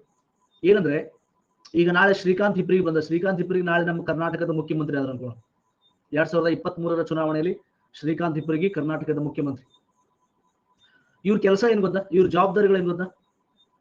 ಇವ್ರ ಕೆಲಸ ಏನಿದ್ರು ಆರ್ಥಿಕ ವಿಷಯಗಳು ನೋಡ್ಕೋಬೇಕು. ಅಂದ್ರೆ ರಾಜ್ಯವನ್ನ ಶ್ರೀಮಂತ ಮಾಡ್ಬೇಕು, ರಾಜ್ಯದ ಬಜೆಟ್ ಅನ್ನ ಚೆನ್ನಾಗಿ ಇಟ್ಕೋಬೇಕು. ಇವ್ರ ಕೆಲಸ ಆರ್ಥಿಕ ವಿಷಯಗಳು ಮತ್ತು ರಾಜಕೀಯ ವಿಷಯಗಳಂದ್ರೆ ಯಾವುದೇ ಕಾರಣಕ್ಕೂ MLA MP ಗಳು 4 ದಿವಸ ಸರ್ಕಾರ ಬೀಳಿಸೋದು, ಒಡೆದೋಗೋದು, ಅವ್ರವ್ರ ಮಧ್ಯೆ ಬಿಟ್ಟು ಹೋಗೋದು, ಗೋವಾಕ್ ಹೋಗೋದು. ಒಂದ್ 20 ಮಂದಿ MLA ಗೋವಾಕ್ ಹೋಗ್ಯಾರೆ. ಅವೆಲ್ಲ ಇಲ್ಲ. ರಾಜಕೀಯವಾಗಿ ಸ್ಟೆಬಿಲಿಟಿ, ರಾಜಕೀಯವಾಗಿ ಸ್ಥಿರತೆ ಇಟ್ಕೋಬೇಕು. ಆಮೇಲೆ ಕಾನೂನು ಸುವ್ಯವಸ್ಥೆ ಕಾಪಾಡ್ಬೇಕು. ಕಾನೂನು ಸುವ್ಯವಸ್ಥೆ ಯಾರ ತಪ್ಪು ಮಾಡಿದ್ರೆ ಹೆಡಿಮುರಿ ಕಟ್ಟಿ ತಂದು ಶಿಕ್ಷೆ ಕೊಡಿಸೋದು. ಕಾನೂನು ಸುವ್ಯವಸ್ಥೆ ಕಾಪಾಡಬೇಕು, ರಾಜಕೀಯವಾಗಿ ಚೆನ್ನಾಗಿ ಇಟ್ಕೋಬೇಕು, ಆರ್ಥಿಕವಾಗಿ ಚೆನ್ನಾಗಿ ಇಟ್ಕೋಬೇಕು, ಅಷ್ಟೇ ಅವ್ರ ಕೆಲಸ. ಶ್ರೀಕಾಂತ್ ಅವರಿಗೆ ಸಾಮಾಜಿಕ ಮತ್ತು ಧಾರ್ಮಿಕ ವಿಷಯಗಳ ಸಂಬಂಧ ಇಲ್ಲ. ಸಾಮಾಜಿಕ ಮತ್ತು ಧಾರ್ಮಿಕಕ್ಕೆ ಅದಕ್ಕೆ ಬೇರೆನೇ ಇದ್ದಾರೆ, ಧರ್ಮದ ಗುರುಗಳು ಎಲ್ಲ ಇರ್ತಾರೆ. ಇವರು ವಿಲಿಯಂ ಬೆಂಟಿಕು ಈಗ ಸಾಧು ಸಂತ ಸನ್ಯಾಸಿ ಹಾಕೊಂಡ ಶಿಷ್ಯ. ವಿಲಿಯಂ ಬೆಂಟಿಕು ಒಬ್ಬ ಆಡಳಿತಗಾರ, ಒಬ್ಬ ವಾಯ್ಸ್ ರಾಯ್. ಅದನ್ನ ಬಿಟ್ಟರೆ ಹೇಗೆ ಒಂದು ಧರ್ಮ ಗುರು ತರ ನಾನು ಸತಿ ಸಹಗಮನ ಪದ್ಧತಿಯನ್ನು ನಿಷೇಧಿಸುತ್ತೇನೆ, ಬಿಟ್ಟರೆ ಒಂದು ಕಿಸಬಾಯಿ, ಕೊಡುತ್ತೆ ಒಂದು ಕಪಾಳಿಗೆ ಅಟಹಚ್ಚನು. ಭಾರತವನ್ನ ಆರ್ಥಿಕವಾಗಿ ರಾಜಕೀಯವಾಗಿ ಶೋಷಣೆ ಮಾಡ್ತಾ ಇದ್ದಾನೆ. ನಮಗೆ ತಿನ್ನೋದಕ್ಕೂ ಗತಿ ಇಲ್ಲ. ಆ ಪರಿಸ್ಥಿತಿ ತಂದಿಟ್ಟಾರ ಬ್ರಿಟಿಷರು. ಆರ್ಥಿಕ ರಾಜಕೀಯ ಕೆಲಸಗಳನ್ನ ಸರಿಯಾಗಿ ಮಾಡೋದನ್ನ ಬಿಟ್ಟು, ತನ್ನ ಕೆಲಸಗಳನ್ನ ಸರಿಯಾಗಿ ಮಾಡೋದನ್ನ ಬಿಟ್ಟು, ಅದನ್ನೆಲ್ಲ ಅಲ್ಲೇ ಇಟ್ಟನ ಶಿಷ್ಯ. ಅಲ್ಲಿಟ್ಬಿಟ್ಟು ಸಾಮಾಜಿಕ ಮತ್ತು ಧಾರ್ಮಿಕ ಸುಧಾರಣೆ ಮಾಡ್ತಾನಂತ. ಕೊಡ್ಲಿ ಒಂದು ಕಿವಿ ಬಿಟ್ಟಂದ್ರೆ ಒಂದು 3 ದಿನ ಕಿವಿ ಬರೀ ಸ್ವಾಯಿ ಇರ್ಬೇಕು. ನಾಟಕ ಇವೆಲ್ಲ ನಾಟಕ ಅಂತ ಕರೀತಾರೆ ಇದಕ್ಕೆಲ್ಲ. ಊರ್ಕಿ ಸುಮನ್ ಅದಾದ. ಸೊ ಹೀಗಾಗಿ ವಿಲಿಯಂ ಬೆಂಟಿಕ್ ಆರ್ಥಿಕ ಸಾಮಾಜಿಕ ಕೆಲಸ ಮಾಡ್ತಿರ್ಲಿಲ್ಲ, ಅಲ್ಲಿ ಶೋಷಣೆ ಮಾಡ್ತಿದ್ದ, ಇಲ್ಲಿ ಸಾಮಾಜಿಕ ಸುಧಾರಣೆ ಮಾಡ್ತಾ. ಇವಾಗ ಯಾರಿಗಾರೆ ನೀನು ಯಾರ ಕಿವಿಯಾಗರೆ ಹೂವ ಇಡೋ ನೀನು ಇವೆಲ್ಲ ಮಾಡ್ಬೇಡ ಅಂತ ಹೇಳಿ. ಸೊ ಹೀಗಾಗಿ ರಾಜಕೀಯ ಈಗ ನರೇಂದ್ರ ಮೋದಿ ಅವರೆಲ್ಲ ತಲೆನೇ ಕೆಡಿಸ್ಕೋಬಾರ್ದು, ಯಾರೇ ಇರಲಿ, ಬಸವರಾಜ ಬೊಮ್ಮಾಯಿ ಯಾರೇ ಇರಲಿ, ಅವ್ರ ಸಾಮಾಜಿಕ ಧಾರ್ಮಿಕ ವಿಷಯಗಳಲ್ಲ. ಸಿದ್ದರಾಮಯ್ಯ ಅವ್ರ ಸರ್ಕಾರ ಯಾಕೆ ಬಿದ್ದು ಗೊತ್ತಾ? 2018ರಲ್ಲಿ ಸಿದ್ದರಾಮಯ್ಯ ಗೌರ್ಮೆಂಟ್ ಬೀಳಕ್ಕೆ ಇದೊಂದು ಕಾರಣ, ಲಿಂಗಾಯತ ಧರ್ಮ ಕೈ ಹಾಕೋದು. ಅದೇ ಕೆಟ್ಟದಾಗಿದೆ. ಯಾಕಂದ್ರೆ ಸಿದ್ದರಾಮಯ್ಯ ಒಳ್ಳೆ ಆಡಳಿತ ಕೊಟ್ಟಿದ್ರು, ನಿಮ್ಗೆ ಗೊತ್ತಾ? ಸಿದ್ದರಾಮಯ್ಯ 5 ವರ್ಷ ಒಳ್ಳೆ ಆಡಳಿತ ಕೊಟ್ಟಿದ್ರು, ಗೊತ್ತಿರ್ಲಿ ನಿಮಗೆ. ಒಳ್ಳೆ ಆಡಳಿತ ಕೊಟ್ಟು ಕೂಡ ಯಾಕೆ ಬಿದ್ರು, ಯಾಕೆ ಎಲೆಕ್ಷನ್ ಬಿದ್ರು? ಲಿಂಗಾಯತ ಧರ್ಮಕ್ಕೆ ಕೈ ಹಾಕಿದ್ರು. ಅದಕ್ಕೆ ಸಾಮಾಜಿಕ ಮತ್ತು ಧಾರ್ಮಿಕ ವಿಷಯಗಳಿಗೆ ಎಂದು ಕೈ ಹಾಕ್ಬಾರ್ದು. ಅದು ರಾಜಕಾರಣಿಗಳ ಕೆಲಸ ಅಲ್ಲ, ಆಳುವರ ಕೆಲಸ ಅಲ್ಲ. ಓಕೆ, ಹೀಗಾಗಿ ವಿದೇಶಿಯರಾಗಿದ್ದರು ಬ್ರಿಟಿಷರು ಭಾರತದ ಸಾಮಾಜಿಕ ವಿಷಯಗಳ ಸೂಕ್ಷ್ಮತೆ ಅರಿಯದೆ ಸಾಮಾಜಿಕ ಸುಧಾರಣೆಗೆ ಕೈ ಹಾಕಿದರು, ಸತಿ ಸಹಗಮನ ಪದ್ಧತಿ ನಿಷೇಧಿಸಿದರು. ಇದನ್ನು ಕೂಡ ನಮ್ಮ ಭಾರತದ ಸಂಪ್ರದಾಯವಾದಿಗಳಿಗೆ ಬಹಳಷ್ಟು ಸಿಟ್ಟು ತರಿಸ್ತು. ಸೊ ಬಹಳಷ್ಟು ಸಿಟ್ಟು ತರಿಸ್ತು. ಇಲ್ಲಿ ಕೂಡ ಈ ವಿಷಯಕ್ಕೂ ನಾವು ಬಹಳಷ್ಟು ಅವ್ರ ಮೇಲೆ ಸೇಡ್ ಇಟ್ಕೊಂಡು ಕೂತಿದ್ವಿ, ಒಮ್ಮೆ ಜಗಳ ತೆಗಿಬೇಕಂತ ಅನ್ಕೊಂಡು ಕೂತಿದ್ವಿ. Then who is responsible for social and religious reforms? No one is responsible for social and religious reform. ನೋಡಿ ಮಹೇಶ್ವರಿ, ಸಾಮಾಜಿಕ ಮತ್ತು ಧಾರ್ಮಿಕ ಸುಧಾರಣೆಗೆ ಯಾರು ಜವಾಬ್ದಾರಲ್ಲ, ತಾನೇ ಚೇಂಜ್ ಆಗುತ್ತೆ. ಫಾರ್ ಎಕ್ಸಾಂಪಲ್, ನಿಮ್ಗೆ ಅರ್ಥ ಮಾಡಿಸ್ತೀನಿ ಮಹೇಶ್ವರಿ, ನಿಮ್ ಕುಟುಂಬ ತಗೊಳ್ಳೋಣ ಸುಮ್ಮನೆ ಉದಾಹರಣೆಗೆ. ಏನಿದಪ್ಪ, ಒಂದೇ ನಿಮಿಷ.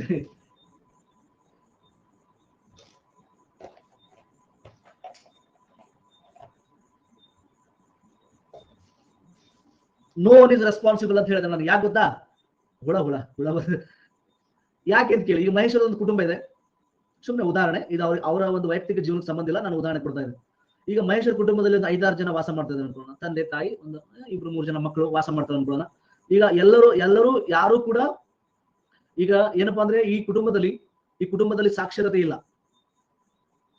ಯಾಕಂದ್ರೆ ನಮ್ಮ ದೇಶದಲ್ಲಿ ಆಳ್ವಿಕೆ ಮಾಡೋರು ಶಿಕ್ಷಣಕ್ಕೆ ಮಹತ್ವ ಕೊಡ್ತಾ ಇಲ್ಲ. ಕುಟುಂಬದಲ್ಲಿ ಸಾಕ್ಷರತೆ ಇಲ್ಲ, ಕುಟುಂಬದಲ್ಲಿ ಬಡತನ ಇದೆ, ಆಮೇಲೆ ಕುಟುಂಬದಲ್ಲಿ ಆರೋಗ್ಯ ಇಲ್ಲ, ಕುಟುಂಬದಲ್ಲಿ ಸರಿಯಾಗಿ ಆರೋಗ್ಯ ಇಲ್ಲ, ಆಮೇಲೆ ಇವರು ವಾಸ ಮಾಡುವ ದೇಶದಲ್ಲೂ ಬಹಳಷ್ಟು ಬಡತನ, ಬಹಳಷ್ಟು ದಾರಿದ್ರ್ಯಗಳು ಎಲ್ಲ ಇದೆ. ಹೌದಾ? ಇಂಥ ಸಂದರ್ಭದಲ್ಲಿ ಏನಾಗುತ್ತೆ, ಇವ್ರ ಕುಟುಂಬದಲ್ಲಿ ಏನಾಗುತ್ತೆ, ಯಾವುದೂ ಸುಧಾರಣೆಗಳನ್ನು ನೋಡಕ್ ಸಾಧ್ಯ ಇಲ್ಲ. ಇವ್ರ ಕುಟುಂಬ ಸಹಜವಾಗಿ ಮೂಢನಂಬಿಕೆಗಳಿಗೆ ವಾಲ್ತಾರೆ. ಇವ್ರ ಕುಟುಂಬದಲ್ಲಿ ಸಹಜವಾಗಿ ಬಾಲ್ಯ ವಿವಾಹಕ್ಕೆ ವಾಲ್ತಾರೆ. ಯಾಕಂದ್ರೆ ಶಿಕ್ಷಣ ಇಲ್ಲ, ಯಾರಿಗೂ ಸಾಕ್ಷರತೆ ಇಲ್ಲ. ಇವ್ರ ಕುಟುಂಬದಲ್ಲಿ ಸತಿ ಸಹಗಮನ ಪದ್ಧತಿ ಬರುತ್ತೆ. ಒಟ್ಟಿನಲ್ಲಿ ಅನಾಚಾರಗಳು, ಒಟ್ಟಿನಲ್ಲಿ ಯಾವುದು ಏನಪ್ಪಾ ಅಂದ್ರೆ ಯಾವ್ದು ಸೈಂಟಿಫಿಕ್ ಇರಲ್ಲ, ಯಾವ್ದು ವೈಜ್ಞಾನಿಕ ಇರುವುದಿಲ್ಲ. ಸುಮ್ಮನೆ ಯಾರೋ ಹೆದರ್ಸ್ಬಿಟ್ರೆ ಮೂಢನಂಬಿಕೆ, ಬಾಲ್ಯ ವಿವಾಹ ಎಲ್ಲ ಶುರು ಆಗುತ್ತೆ. ಆಮೇಲೆ ಮಹೇಶ್ವರ ಮುಂದೆ 6-7 ಮಕ್ಕಳು ಮಾಡ್ಕೊಂತಾರೆ, 6-7 ಮಕ್ಕಳು. ಯಾಕಂದ್ರೆ ಎಲ್ಲಿ ಬಡತನ ಜಾಸ್ತಿ ಇರುತ್ತೋ, ಎಲ್ಲಿ ದಾರಿದ್ರ್ಯ ಜಾಸ್ತಿ ಇರುತ್ತೋ ಅಲ್ಲಿ ಮಕ್ಕಳು ಜಾಸ್ತಿ ಹುಡ್ತವೆ, ಸರಿಯಾದ ಆರೋಗ್ಯ ಇರಲ್ಲ. ಸೊ ಮತ್ತೆ ಮತ್ತೊಂದು ಸಮಸ್ಯೆಗಳು ಗೂಡಾಗುತ್ತೆ. ಅದೇ ನೀವು ನಮ್ಮ ದೇಶದಲ್ಲಿ ಆಳ್ವಿಕೆ ಮಾಡೋರು ಚೆನ್ನಾಗಿ ದೇಶವನ್ನ ಚೆನ್ನಾಗಿ ಇಟ್ಕೊಳ್ಳಿ, ಚೆನ್ನಾಗಿ ನೋಡ್ಕೊಳ್ಳಿ, ಎಲ್ಲರಿಗೂ ಉಚಿತ ಶಿಕ್ಷಣ ಕೊಡಿ, ಚೆನ್ನಾಗಿ ಆರೋಗ್ಯ ಸೇವೆಗಳು ಕೊಡಿ, ಎಲ್ಲ ಕೊಡಿ. ಅವಾಗ ಏನಾಗುತ್ತೆ, ನಿಮ್ಮ ಕುಟುಂಬದಲ್ಲಿ ಸಾಕ್ಷರತೆ ಬರುತ್ತಾ?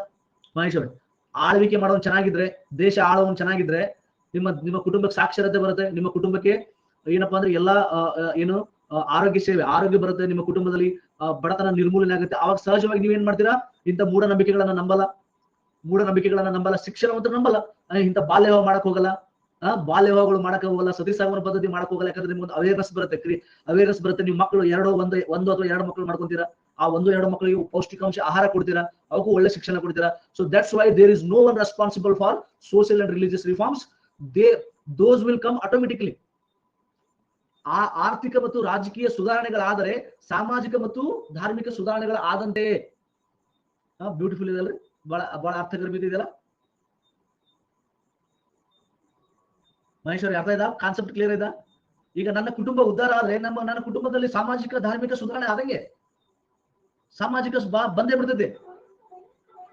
ಇನ್ನೊಂದು ಅರ್ಥದಲ್ಲಿ ಹೇಳ್ಬೇಕಂದ್ರೆ, ಈಗ it means if political system is good, simultaneously social and religious reforms automatically. Exactly 100%. ಈಗ ಅಮೆರಿಕದಲ್ಲಿ ಏನ್ ಸಂಘರ್ಷಗಳು ಹೇಳಿ ನೋಡೋಣ. ಅಮೆರಿಕದಲ್ಲಿ ಧಾರ್ಮಿಕ ಸಂಘರ್ಷಗಳು ನೋಡಕ್ ಸಾಧ್ಯ ಇಲ್ಲ.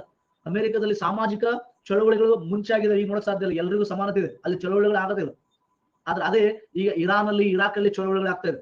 ಇರಾನ್ ಅಲ್ಲಿ ನೋಡ್ರಿ, ಈಗ ಅದು ಯಾವ್ದ್ರಿ, ಇದ್ರಗೋಸ್ಕರ ಹಿಜಾಬ್ಗೋಸ್ಕರ ಈಗ ಬರೋಬ್ಬರಿ 2 ತಿಂಗಳಿಂದ ಚಳವಳಿ ನಡೀತಾನೆ ಇದೆ ಇರಾನ್ ಅಲ್ಲಿ. ಆಳ್ವಿಕೆ ಸರಿಯಾಗಿರ್ಬೇಕು. ಎಕ್ಸಾಕ್ಟ್ಲಿ, ನಮ್ಮನ್ನ ಆಳುವನು ಚೆನ್ನಾಗಿದ್ರೆ, ಕಾನೂನು ಸುವ್ಯವಸ್ಥೆ ಚೆನ್ನಾಗಿದ್ರೆ ಯಾವುದೇ ಸಾಮಾಜಿಕ ಧಾರ್ಮಿಕ ಪಿಡುಗುಗಳು ಇರುವುದಿಲ್ಲ. ಸಾಮಾಜಿಕ ಧಾರ್ಮಿಕ ವಿಷಯಗಳು ಸುಧಾರಿಸ್ತವೆ. ನಮ್ ದೇಶನ ತಗೋರಿ, ಸ್ವಾತಂತ್ರ್ಯ ಸಿಗುವ ಸಂದರ್ಭದಲ್ಲಿ ಶಿಕ್ಷಣದ ಕೊರತೆ ಬಹಳ ಇತ್ತ. ಸ್ವಾತಂತ್ರ್ಯ ಸಿಗುವ ಸಂದರ್ಭದಲ್ಲಿ ಬಡತನ ಬಾಳ ಇತ್ತು. ಅವಾಗೆಲ್ಲ ಮೂಢನಂಬಿಕೆಗಳು, ಬಾಲ್ಯ ವಿವಾಹ, ಸತಿ ಪದ್ಧತಿ. ಸ್ವಾತಂತ್ರ್ಯ ಸಿಗುವ ಸಂದರ್ಭದಲ್ಲಿ ಏನೆಲ್ಲ ಅನಾಚಾರಗಳಿತ್ತು ನಮ್ಮ ದೇಶದಲ್ಲಿ, 8-10 ಮಕ್ಕಳು. ಈಗ ಡೇ ಬೈ ಡೇ ನಮ್ಮ ದೇಶದ ಜನರಲ್ಲಿ ಶಿಕ್ಷಣ ಉಚಿತವಾಗಿದೆ. ಈಗ ಶಿಕ್ಷಣ ಉಚಿತವಾಗಿ ಕೊಡುವುದರಿಂದ ಪ್ರತಿಯೊಬ್ಬರು ಬೇಸಿಕ್ ಶಿಕ್ಷಣ ಪಡ್ಕೊತಾ ಇದ್ದಾರೆ. ಆಮೇಲೆ ನಮ್ಮ ದೇಶದಲ್ಲಿ ಟೆಕ್ನಾಲಜಿಗೆ ಅವಕಾಶ ಕೊಡ್ತಾ ಇದ್ದಾರೆ, ಆಳ್ವಿಕೆ ಮಾಡೋರು. ಕಾನೂನು ಸುವ್ಯವಸ್ಥೆ ಇದೆ. ಈಗ ಮಹಿಳೆಯರು ಮನೆಯಲ್ಲಿ ಮನೆ ಬಿಟ್ಟು ಹೊರಗೆ ಬಂದ್ರೆ ಅವ್ರಿಗೆ ರಕ್ಷಣೆ ಇದೆ, ಎಲ್ಲಾ ಕಾನೂನುಗಳಿದೆ. ಮಹಿಳೆಗೆ ಯಾರಾದ್ರೂ ಚುಡಾಯಿಸಿದ್ರೆ, ಮಹಿಳೆಗೆ ಏನಾದ್ರು ಟಾರ್ಚರ್ ಕೊಟ್ರೆ ಸೊ ಅವ್ರಿಗೆ ಅರೆಸ್ಟ್ ಆಗ್ತಾರೆ. ಈಗ ಇಷ್ಟು ವರ್ಷ ಜೈಲ್ ಶಿಕ್ಷೆ ಇದೆ, ನಾನ್ ಬೇಲೇಬಲ್ ಅಫೆನ್ಸ್. ಎಲ್ಲ ಕಾನೂನು ಸುವ್ಯವಸ್ಥೆ ಚೆನ್ನಾಗಿದೆ. ಸೊ ಹೀಗಾಗಿ ಮಹಿಳೆಯರು ಮನೆಯಲ್ಲಿ ಇರೋದ್ರಲ್ಲಿ ಅರ್ಥ ಇಲ್ಲ, ಬಾಲ್ಯ ವಿವಾಹ ಮಾಡೋದ್ರಲ್ಲಿ ಅರ್ಥ ಇಲ್ಲ ಈಗ. ಯಾಕಂದ್ರೆ ಎಲ್ಲ ಸಿಚುವೇಶನ್ ಬದಲಾಗಿದೆ, ಸಂದರ್ಭ ಸಿಚುವೇಶನ್ ಬದಲಾಗಿರೋದ್ರಿಂದ, ಆಳುವವರು ಗಟ್ಟಿರೋದ್ರಿಂದ, ಕಾನೂನು ಸುವ್ಯವಸ್ಥೆ ಗಟ್ಟಿರೋದ್ರಿಂದ ಸಾಮಾಜಿಕ ಧಾರ್ಮಿಕ ಪಿಡುಗುಗಳು ಹೋಗ್ಬಿಡ್ತವೆ, ಅನಾಚಾರಗಳು ಹೋಗ್ತವೆ, ಎಲ್ಲ ಚೆನ್ನಾಗಿ ಬಂದ್ಬಿಡ್ತದೆ, ಒಳ್ಳೇದು ಬಂದ್ಬಿಡ್ತದೆ.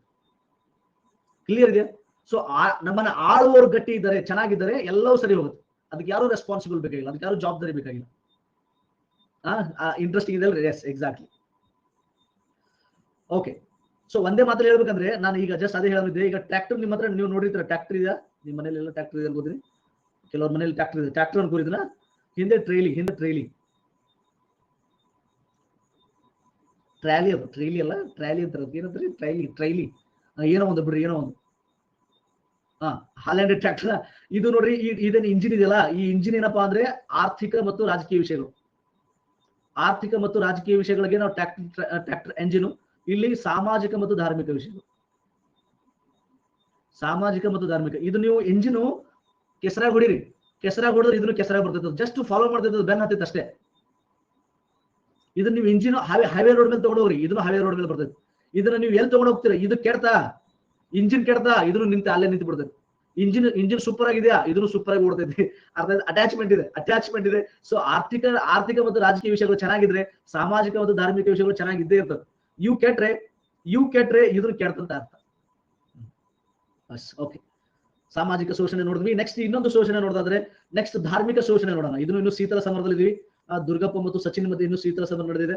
ಧಾರ್ಮಿಕ ಶೋಷಣೆ ನೋಡೋಣ.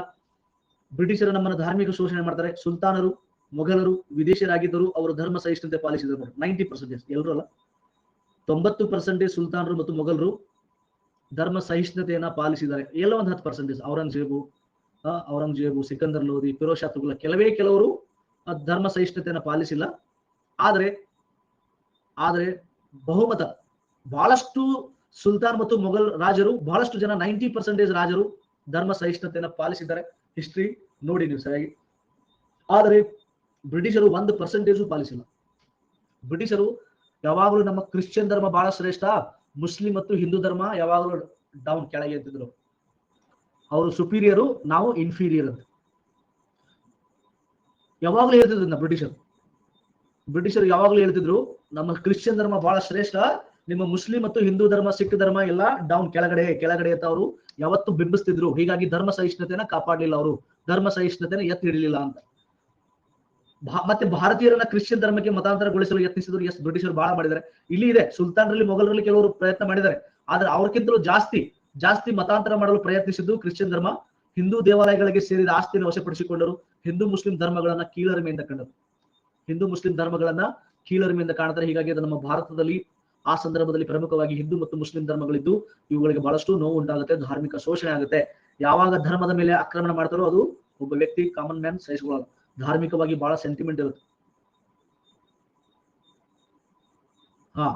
ಸೊ ಹೀಗಾಗಿ ಏನ್ ಮಾಡ್ತಾರೆ ಇವರು, ಧಾರ್ಮಿಕ ಶೋಷಣೆಯನ್ನು ಕೂಡ ಮಾಡಿದ್ದಾರೆ. ಯಾವುದೇ ಕಾರಣಕ್ಕೂ ಧರ್ಮ ಸಹಿಷ್ಣುತೆಯನ್ನ ಎತ್ತಿ ಹಿಡಿಲಿಲ್ಲ. ನಮ್ಮ ಹಿಂದೂ ಮತ್ತು ಮುಸ್ಲಿಂ ಧರ್ಮವನ್ನ ಯಾವಾಗಲೂ ಕೆಳಗೆ ನೋಡಿದ್ರು, ಅವರು ಕ್ರಿಶ್ಚಿಯನ್ ಧರ್ಮ ಶ್ರೇಷ್ಠ ಅಂತಾನೆ ನೋಡಿದ್ರು. ಇದು ನಮಗೆ ಸಹಿಸಿಕೊಳ್ಳಕ್ಕಾಗಲಿಲ್ಲ. ಇವೆಲ್ಲ ಶೀತಲ ಸಮರದ ಬಗ್ಗೆ ನಾನು ಮಾತನಾಡಿದೆ. ಕಾರಣಗಳಲ್ಲಿ ನೋಡಿ, ಇಷ್ಟೊತ್ತಿನ ಕಾರಣಗಳಲ್ಲಿ ಏನೇನು ಮಾತಾಡಿದೆ ನಾನು? ಆರ್ಥಿಕ ಶೋಷಣೆ ಮಾತನಾಡಿದೆ, ರಾಜಕೀಯ ಶೋಷಣೆ, ಸಾಮಾಜಿಕ ಶೋಷಣೆ, ಧಾರ್ಮಿಕ ಶೋಷಣೆ, ಇದೆಲ್ಲ ಶೀತಲ ಸಮರ ಇಲ್ಲಿವರೆಗಾಗಿತ್ತು. ಒಳೊಳಗೆ ಮುಸುಕಾಟ ಗುದ್ದಾಟ ಇತ್ತು. ಈಗ ಒಂದು ಹೊರಗತ್ ನೋಡ್ರಿ, ಈಗ ನಮ್ಮ ಒಳಗಿರುವಂತ ಸಿಟ್ಟು. ಈಗ ಇಷ್ಟೊತ್ತನ ಹೇಳಿದ್ನಲ್ಲ, ಈಗ ದುರ್ಗಪ್ಪ ಮತ್ತು ಸಚಿನ್ ಮಧ್ಯೆ ಶೀತಲ ಸಮರ ಇತ್ತು. ಈಗ ಇಬ್ರು ಹೊಡೆದಾಡಕತ್ ಬಿಡ್ರಿ, ರೋಡ್ ಮೇಲೆ ಹೊಡೆದಾಡಕ್ ಬಂದ್ಬಿಟ್ರು. ಯಾವುದೋ ಒಂದು ಕಾರಣಕ್ಕೆ ಹೊಡೆದಾಡಕ್ ರೋಡ್ ಮೇಲೆ ಬಂದ್ಬಿಟ್ರು. ಈಗ ನಾವು ಕೂಡ ಬ್ರಿಟಿಷರ ವಿರುದ್ಧ ರೋಡ್ ಮೇಲೆ, ರಸ್ತೆ ಮೇಲೆ ಹೊಡೆದಾಡಕ್ ಬರ್ತೀವಿ. ತತ್ಕ್ಷಣದ ಕಾರಣ ನೋಡೋಣ, ಯಾವ ಕಾರಣಕ್ಕಾಗಿ ರಸ್ತೆ ಮೇಲೆ ಹೊಡೆದಾಡಕ್ ಬರ್ತೀವಿ ನೋಡಿ ಬ್ರಿಟಿಷರ ಜೊತೆಗೆ. Okay, right Madhushree, very good. Swami ವಿವೇಕಾನಂದರು ಅದೇ ಹೇಳಿದ್ರು, ಎಕ್ಸಾಕ್ಟ್ಲಿ ಅದೇ ಹೇಳಿದ್ರು. ಈಗ ತತ್ಕ್ಷಣದ ಕಾರಣ ನೋಡೋಣ, ಬಹಳ ಇಂಟ್ರೆಸ್ಟಿಂಗ್ ಇದೆ ನೋಡಿ. ಯಾವ ಕಾರಣಕ್ಕಾಗಿ ಸಡನ್ಲಿ 1857 ದಂಗೆ ಶುರುವಾಯಿತು ನೋಡೋದಾದ್ರೆ, ಬ್ರಿಟಿಷರು ಭಾರತೀಯ ಸೈನ್ಯದಲ್ಲಿ ಎನ್ಫೀಲ್ಡ್ ಬಂದೂಕುಗಳನ್ನು ಪರಿಚಯಿಸಿದರು. ಎನ್ಫೀಲ್ಡ್ ಅಂದ್ರೆ ಹೊಸ ಬಂದೂಕುಗಳು ಪರಿಚಯಿಸ್ತಾರೆ. ಹೀಗಾಗಿ ಇವುಗಳನ್ನು ಉಪಯೋಗಿಸಲು ಹಸುವಿನ ಮಾಂಸ ಮತ್ತು ಹಂದಿ ಮಾಂಸಗಳಿಂದ ಕೊಬ್ಬು ಅಂತ ಬಳಸ್ತಾರೆ ಶಬ್ದ. ಹಸುವಿನ ಕೊಬ್ಬು ಮತ್ತು ಹಂದಿ ಕೊಬ್ಬುಗಳಿಂದ ತಯಾರಿಸಿದ ಗ್ರೀಸ್ ಅನ್ನ ಉಪಯೋಗಿಸಬೇಕಾಗಿತ್ತು. ಅದು ಹಿಂಗ ಬಾಯಿಂದ ತೆಗೆದು ಆ ಹಸುವಿನ ಕೊಬ್ಬು ಮತ್ತು ಹಂದಿ ಕೊಬ್ಬಿನಿಂದ ತಯಾರಿಸಿದಂತ ಆ ಒಂದು ಹಿಂಗ ಬಾಯಿಂದ ತೆಗೆದು ಹಾಕ್ಬೇಕಾಗಿತ್ತು, ಗನ್ನಲ್ಲಿ ಹಾಕ್ಬೇಕಾಗಿತ್ತು. ಹೀಗಾಗಿ ಇದು ನಾವು ಸಹಿಸ್ಕೊಳ್ಳೋದು. ಯಾಕಂದ್ರೆ ನೋಡಿ, ಬ್ರಿಟಿಷರ ಸೈನ್ಯ ಆಕ್ಚುಲಿ ಭಾರತೀಯ ಸೈನ್ಯ ಅಂದ್ರೆ ಇದು ಬ್ರಿಟಿಷರ ಸೈನ್ಯ. ಇಲ್ಲೆಲ್ಲ ಹೈಯರ್ ಆಫೀಸರ್ ಮಾತ್ರ ಬ್ರಿಟಿಷರು, ಆದ್ರೆ ಇಲ್ಲೆಲ್ಲ ಸೈನಿಕರಾಗಿ ಸಣ್ಣ ಪುಟ್ಟ ಸೈನಿಕರಾಗಿ ಕೆಲಸ ಮಾಡೋದು ಎಲ್ಲಾ ಭಾರತೀಯರು. ಎಷ್ಟು ತಲೆ ಇರ್ಬೇಕು ಬ್ರಿಟಿಷರು, ಎಷ್ಟು ಕ್ರಿಮಿನಲ್ ಇರ್ಬೇಕು. ನಮ್ ದೇಶಕ್ಕೆ ಬಂದು ನಮ್ಮವರನ್ನೇ ನೇಮಕಾತಿ ಮಾಡ್ಕೊಂಡು ನಮ್ಮೇಲೆ ಶೋಷಣೆ ಮಾಡಿದ್ರೆ ಎಷ್ಟು ಕ್ರಿಮಿನಲ್ ಇರ್ಬೇಕು ಬ್ರಿಟಿಷರು. ನನಗೆ ಅದು ಬಿಡ್ರಿ, ನಾವೆಷ್ಟು ಮಬ್ಬ್ ಇರ್ಬೇಕಂತ, ಭಾರತೀಯರು ನಾವ್ ಎಷ್ಟು ಮಬ್ಬ್ ಇದೀವಿ ಅಂತ. ಭಾರತಕ್ಕೆ ಬಂದು ಇಲ್ಲೇ ಒಂದು ಸೈನ್ಯವನ್ನ ಕಟ್ಟಿ, ನಮ್ಮಿಂದಲೇ ಭಾರತೀಯರಿಂದ ಒಂದು ಸೈನ್ಯವನ್ನ ಕಟ್ಟಿ, ಭಾರತೀಯರಿಂದಲೇ ಒಂದು ಪೊಲೀಸನ್ನ ಕಟ್ಟಿ, ನಮ್ಮಿಂದಲೇ ನಮಗೆ ಶೋಷಣೆ ಮಾಡಿಸಿದಾರೆ ಅಂದ್ರೆ ನಾವ್ ಎಷ್ಟು ಹುಚ್ಚಿದ್ವಿ ಅಂತ ಅರ್ಥ. ಸೊ ಹೀಗಾಗಿ ಅವ್ರೇನ್ ಮಾಡ್ತಾರೆ, ಈಗ ಸೈನ್ಯದಲ್ಲಿ ತಲಿಬೇಕಾದಕ್ಕೆ ಎಲ್ಲರೂ ಬರಲ್ಲ. ನಾ ಅದಕ್ಕೆ ಇವ್ರು ಹೇಳ್ತೀನಿ, ನಾನು ಯಾರಿಗೆ ದ್ರೋಣ ಪ್ರತಾಪನ ಅಪ್ರಿಶಿಯೇಟ್ ಮಾಡ್ತೀನಿ. ಹೌದು ಹುಲಿ ಅಂತೀನ. ಯಾಕಂದ್ರೆ ದ್ರೋಣ ಪ್ರತಾಪ ಡೂಪ್ಲಿಕೇಟ್ ಇದ್ದಿದಂದ್ರೆ ಇಡೀ ಜಗತ್ತಿಗೆ ಗೊತ್ತಾಯ್ತು. ಡೂಪ್ಲಿಕೇಟ್ ಇದ್ದಿದ್ದು ಗೊತ್ತಾಗಿದೆ. ಆದ್ರೆ ನನಗೆ ಏನ್ ಆಶ್ಚರ್ಯ ಆಗಿದೆ ಗೊತ್ತಾ, ಅವ್ನು ಡೂಪ್ಲಿಕೇಟ್ ಇದ್ರು ಕೂಡ ನಾವು ಒರಿಜಿನಲ್ ಅಂತ ನಂಬಿಸಿ ನೋಡ್ರಿ ಜನರಿಗೆ. ಅದನ್ನೂ ಒಂದು ಟ್ಯಾಲೆಂಟೇ. ಅದಕ್ಕೂ ತಿಳಿಬೇಕ್ರಿ, ಸುಮ್ಮನೆ ಬರಲ್ಲದು. ಯಡಿಯೂರಪ್ಪನವ್ರು ಅವನ ಬಗ್ಗೆ ಮಾತಾಡ್ಬೇಕು, ಶಿವರಾಜ್ ಕುಮಾರ್ ಅವನ ಬಗ್ಗೆ ಮಾತಾಡ್ಬೇಕು, ಎಲ್ಲ ದೊಡ್ಡ ದೊಡ್ಡ ಸೆಲೆಬ್ರಿಟಿಗಳು ಅವನ ಬಗ್ಗೆ ಮಾತಾಡ್ಬೇಕು, ಜಗ್ಗೇಶ್ ಮಾತಾಡ್ಬೇಕಂದ್ರೆ ಏನ್ ಸಾಮಾನ್ಯ ಅಲ್ಲ. ಅದು ಟ್ಯಾಲೆಂಟ್ ನಂಬ್ಸೇನಲ್ರಿ, ಅದೇ ಹೇಳ್ರಿ. ಇಲ್ಲ, ಅವ್ನು ಒರಿಜಿನಲ್ ಸೈಂಟಿಸ್ಟ್ ಇಲ್ಲ, ಆದ್ರೂ ನಾನು ಒರಿಜಿನಲ್ ಅಂತ ಜನರಿಗೆ ನಂಬ್ಸೇನಲ್ಲ, ಆದ್ರೂ ಒಂದು ಟ್ಯಾಲೆಂಟೇ. ಅದು ನಿಜವಾದ ಟ್ಯಾಲೆಂಟ್. ಹೋಯ್ತು 500 ಹೊಡಿವೈತು 600 ಹೊಡಿವೈತ ಬೆಟ್ಟದ್ರ ಕಿವಿಗೆ ಕಿಸುಬಾಯಿ ಏನ್ ಸುಳ್ಳು ಹೇಳ್ತಿದ್ದವ. ಮನ್ಯಾಗ ಬಹುಶಃ ನಿಮ್ ಮನ್ಯಾಗ ನಿಮ್ಗೆಲ್ಲ ಬೈದಿರ್ಬೇಕು. ಪಟ್ನ ಒಂದು ಕಿವಿ ಹೊಡೋದು, ನೋಡು ಅದನ್ನು ಸಣ್ಣ ಹುಡುಗ ಸೈಂಟಿಸ್ಟ್ ಆಗಿ ನೋಡು, ನೀನು ಇಲ್ಲೇ ಚಪ್ಪಲ್ ಹಾಕೊಂಡು ಕುಂತಿ ಅಂತ ಬೈದಿರ್ತಾರೆ. ಬಹುಶಃ ನಿಮ್ಗೆ ಎಷ್ಟೋ ಜನ ಮನ್ಯಾಗ ಬೈದಿರ್ತಾರೆ. ನೋಡ್ ಕಲಿ ಸ್ವಲ್ಪ, ನೋಡ್ ಕಲಿ ಹೆಂಗ ನೋಡ್ ಪಾರದು. ಅವನು ಇಟ್ಟೆ ಸಣ್ಣವನೇ ಅಲ್ಲ, ಎಷ್ಟು ಸಾಧನೆ ಮಾಡಿ ನೋಡು. ಏನೋ ದ್ರೋಣ ಕಂಡು ಹಿಡ್ದಾನಂತೆ, ಅದು ಮಾಡಿದಂತೆ, ನೋಡಿ ಎಷ್ಟು ತೋರ್ಸಾಕಿರ್ತಾರೆ. ನೀನು ಇಲ್ಲೇ ಇದು ದಂಡ ಮನಿ ದಂಡ ಪಿಂಡ ಬಯಸ್ಕೊಂಡಿರ್ತೀರಿ ಬಹುಶಃ.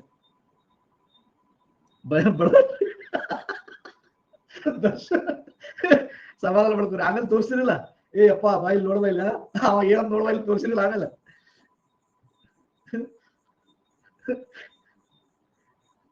ಓಕೆ, ಸೊ ಇಲ್ಲಿ ಬ್ರಿಟಿಷರು ನಮ್ಮ ದೇಶಕ್ಕೆ ಬಂದು ನಮ್ಮಿಂದ ಸೈನ್ಯವನ್ನು ಕಟ್ಟಿ ಆಳ್ವಿಕೆ ಮಾಡ್ತಾರೆ.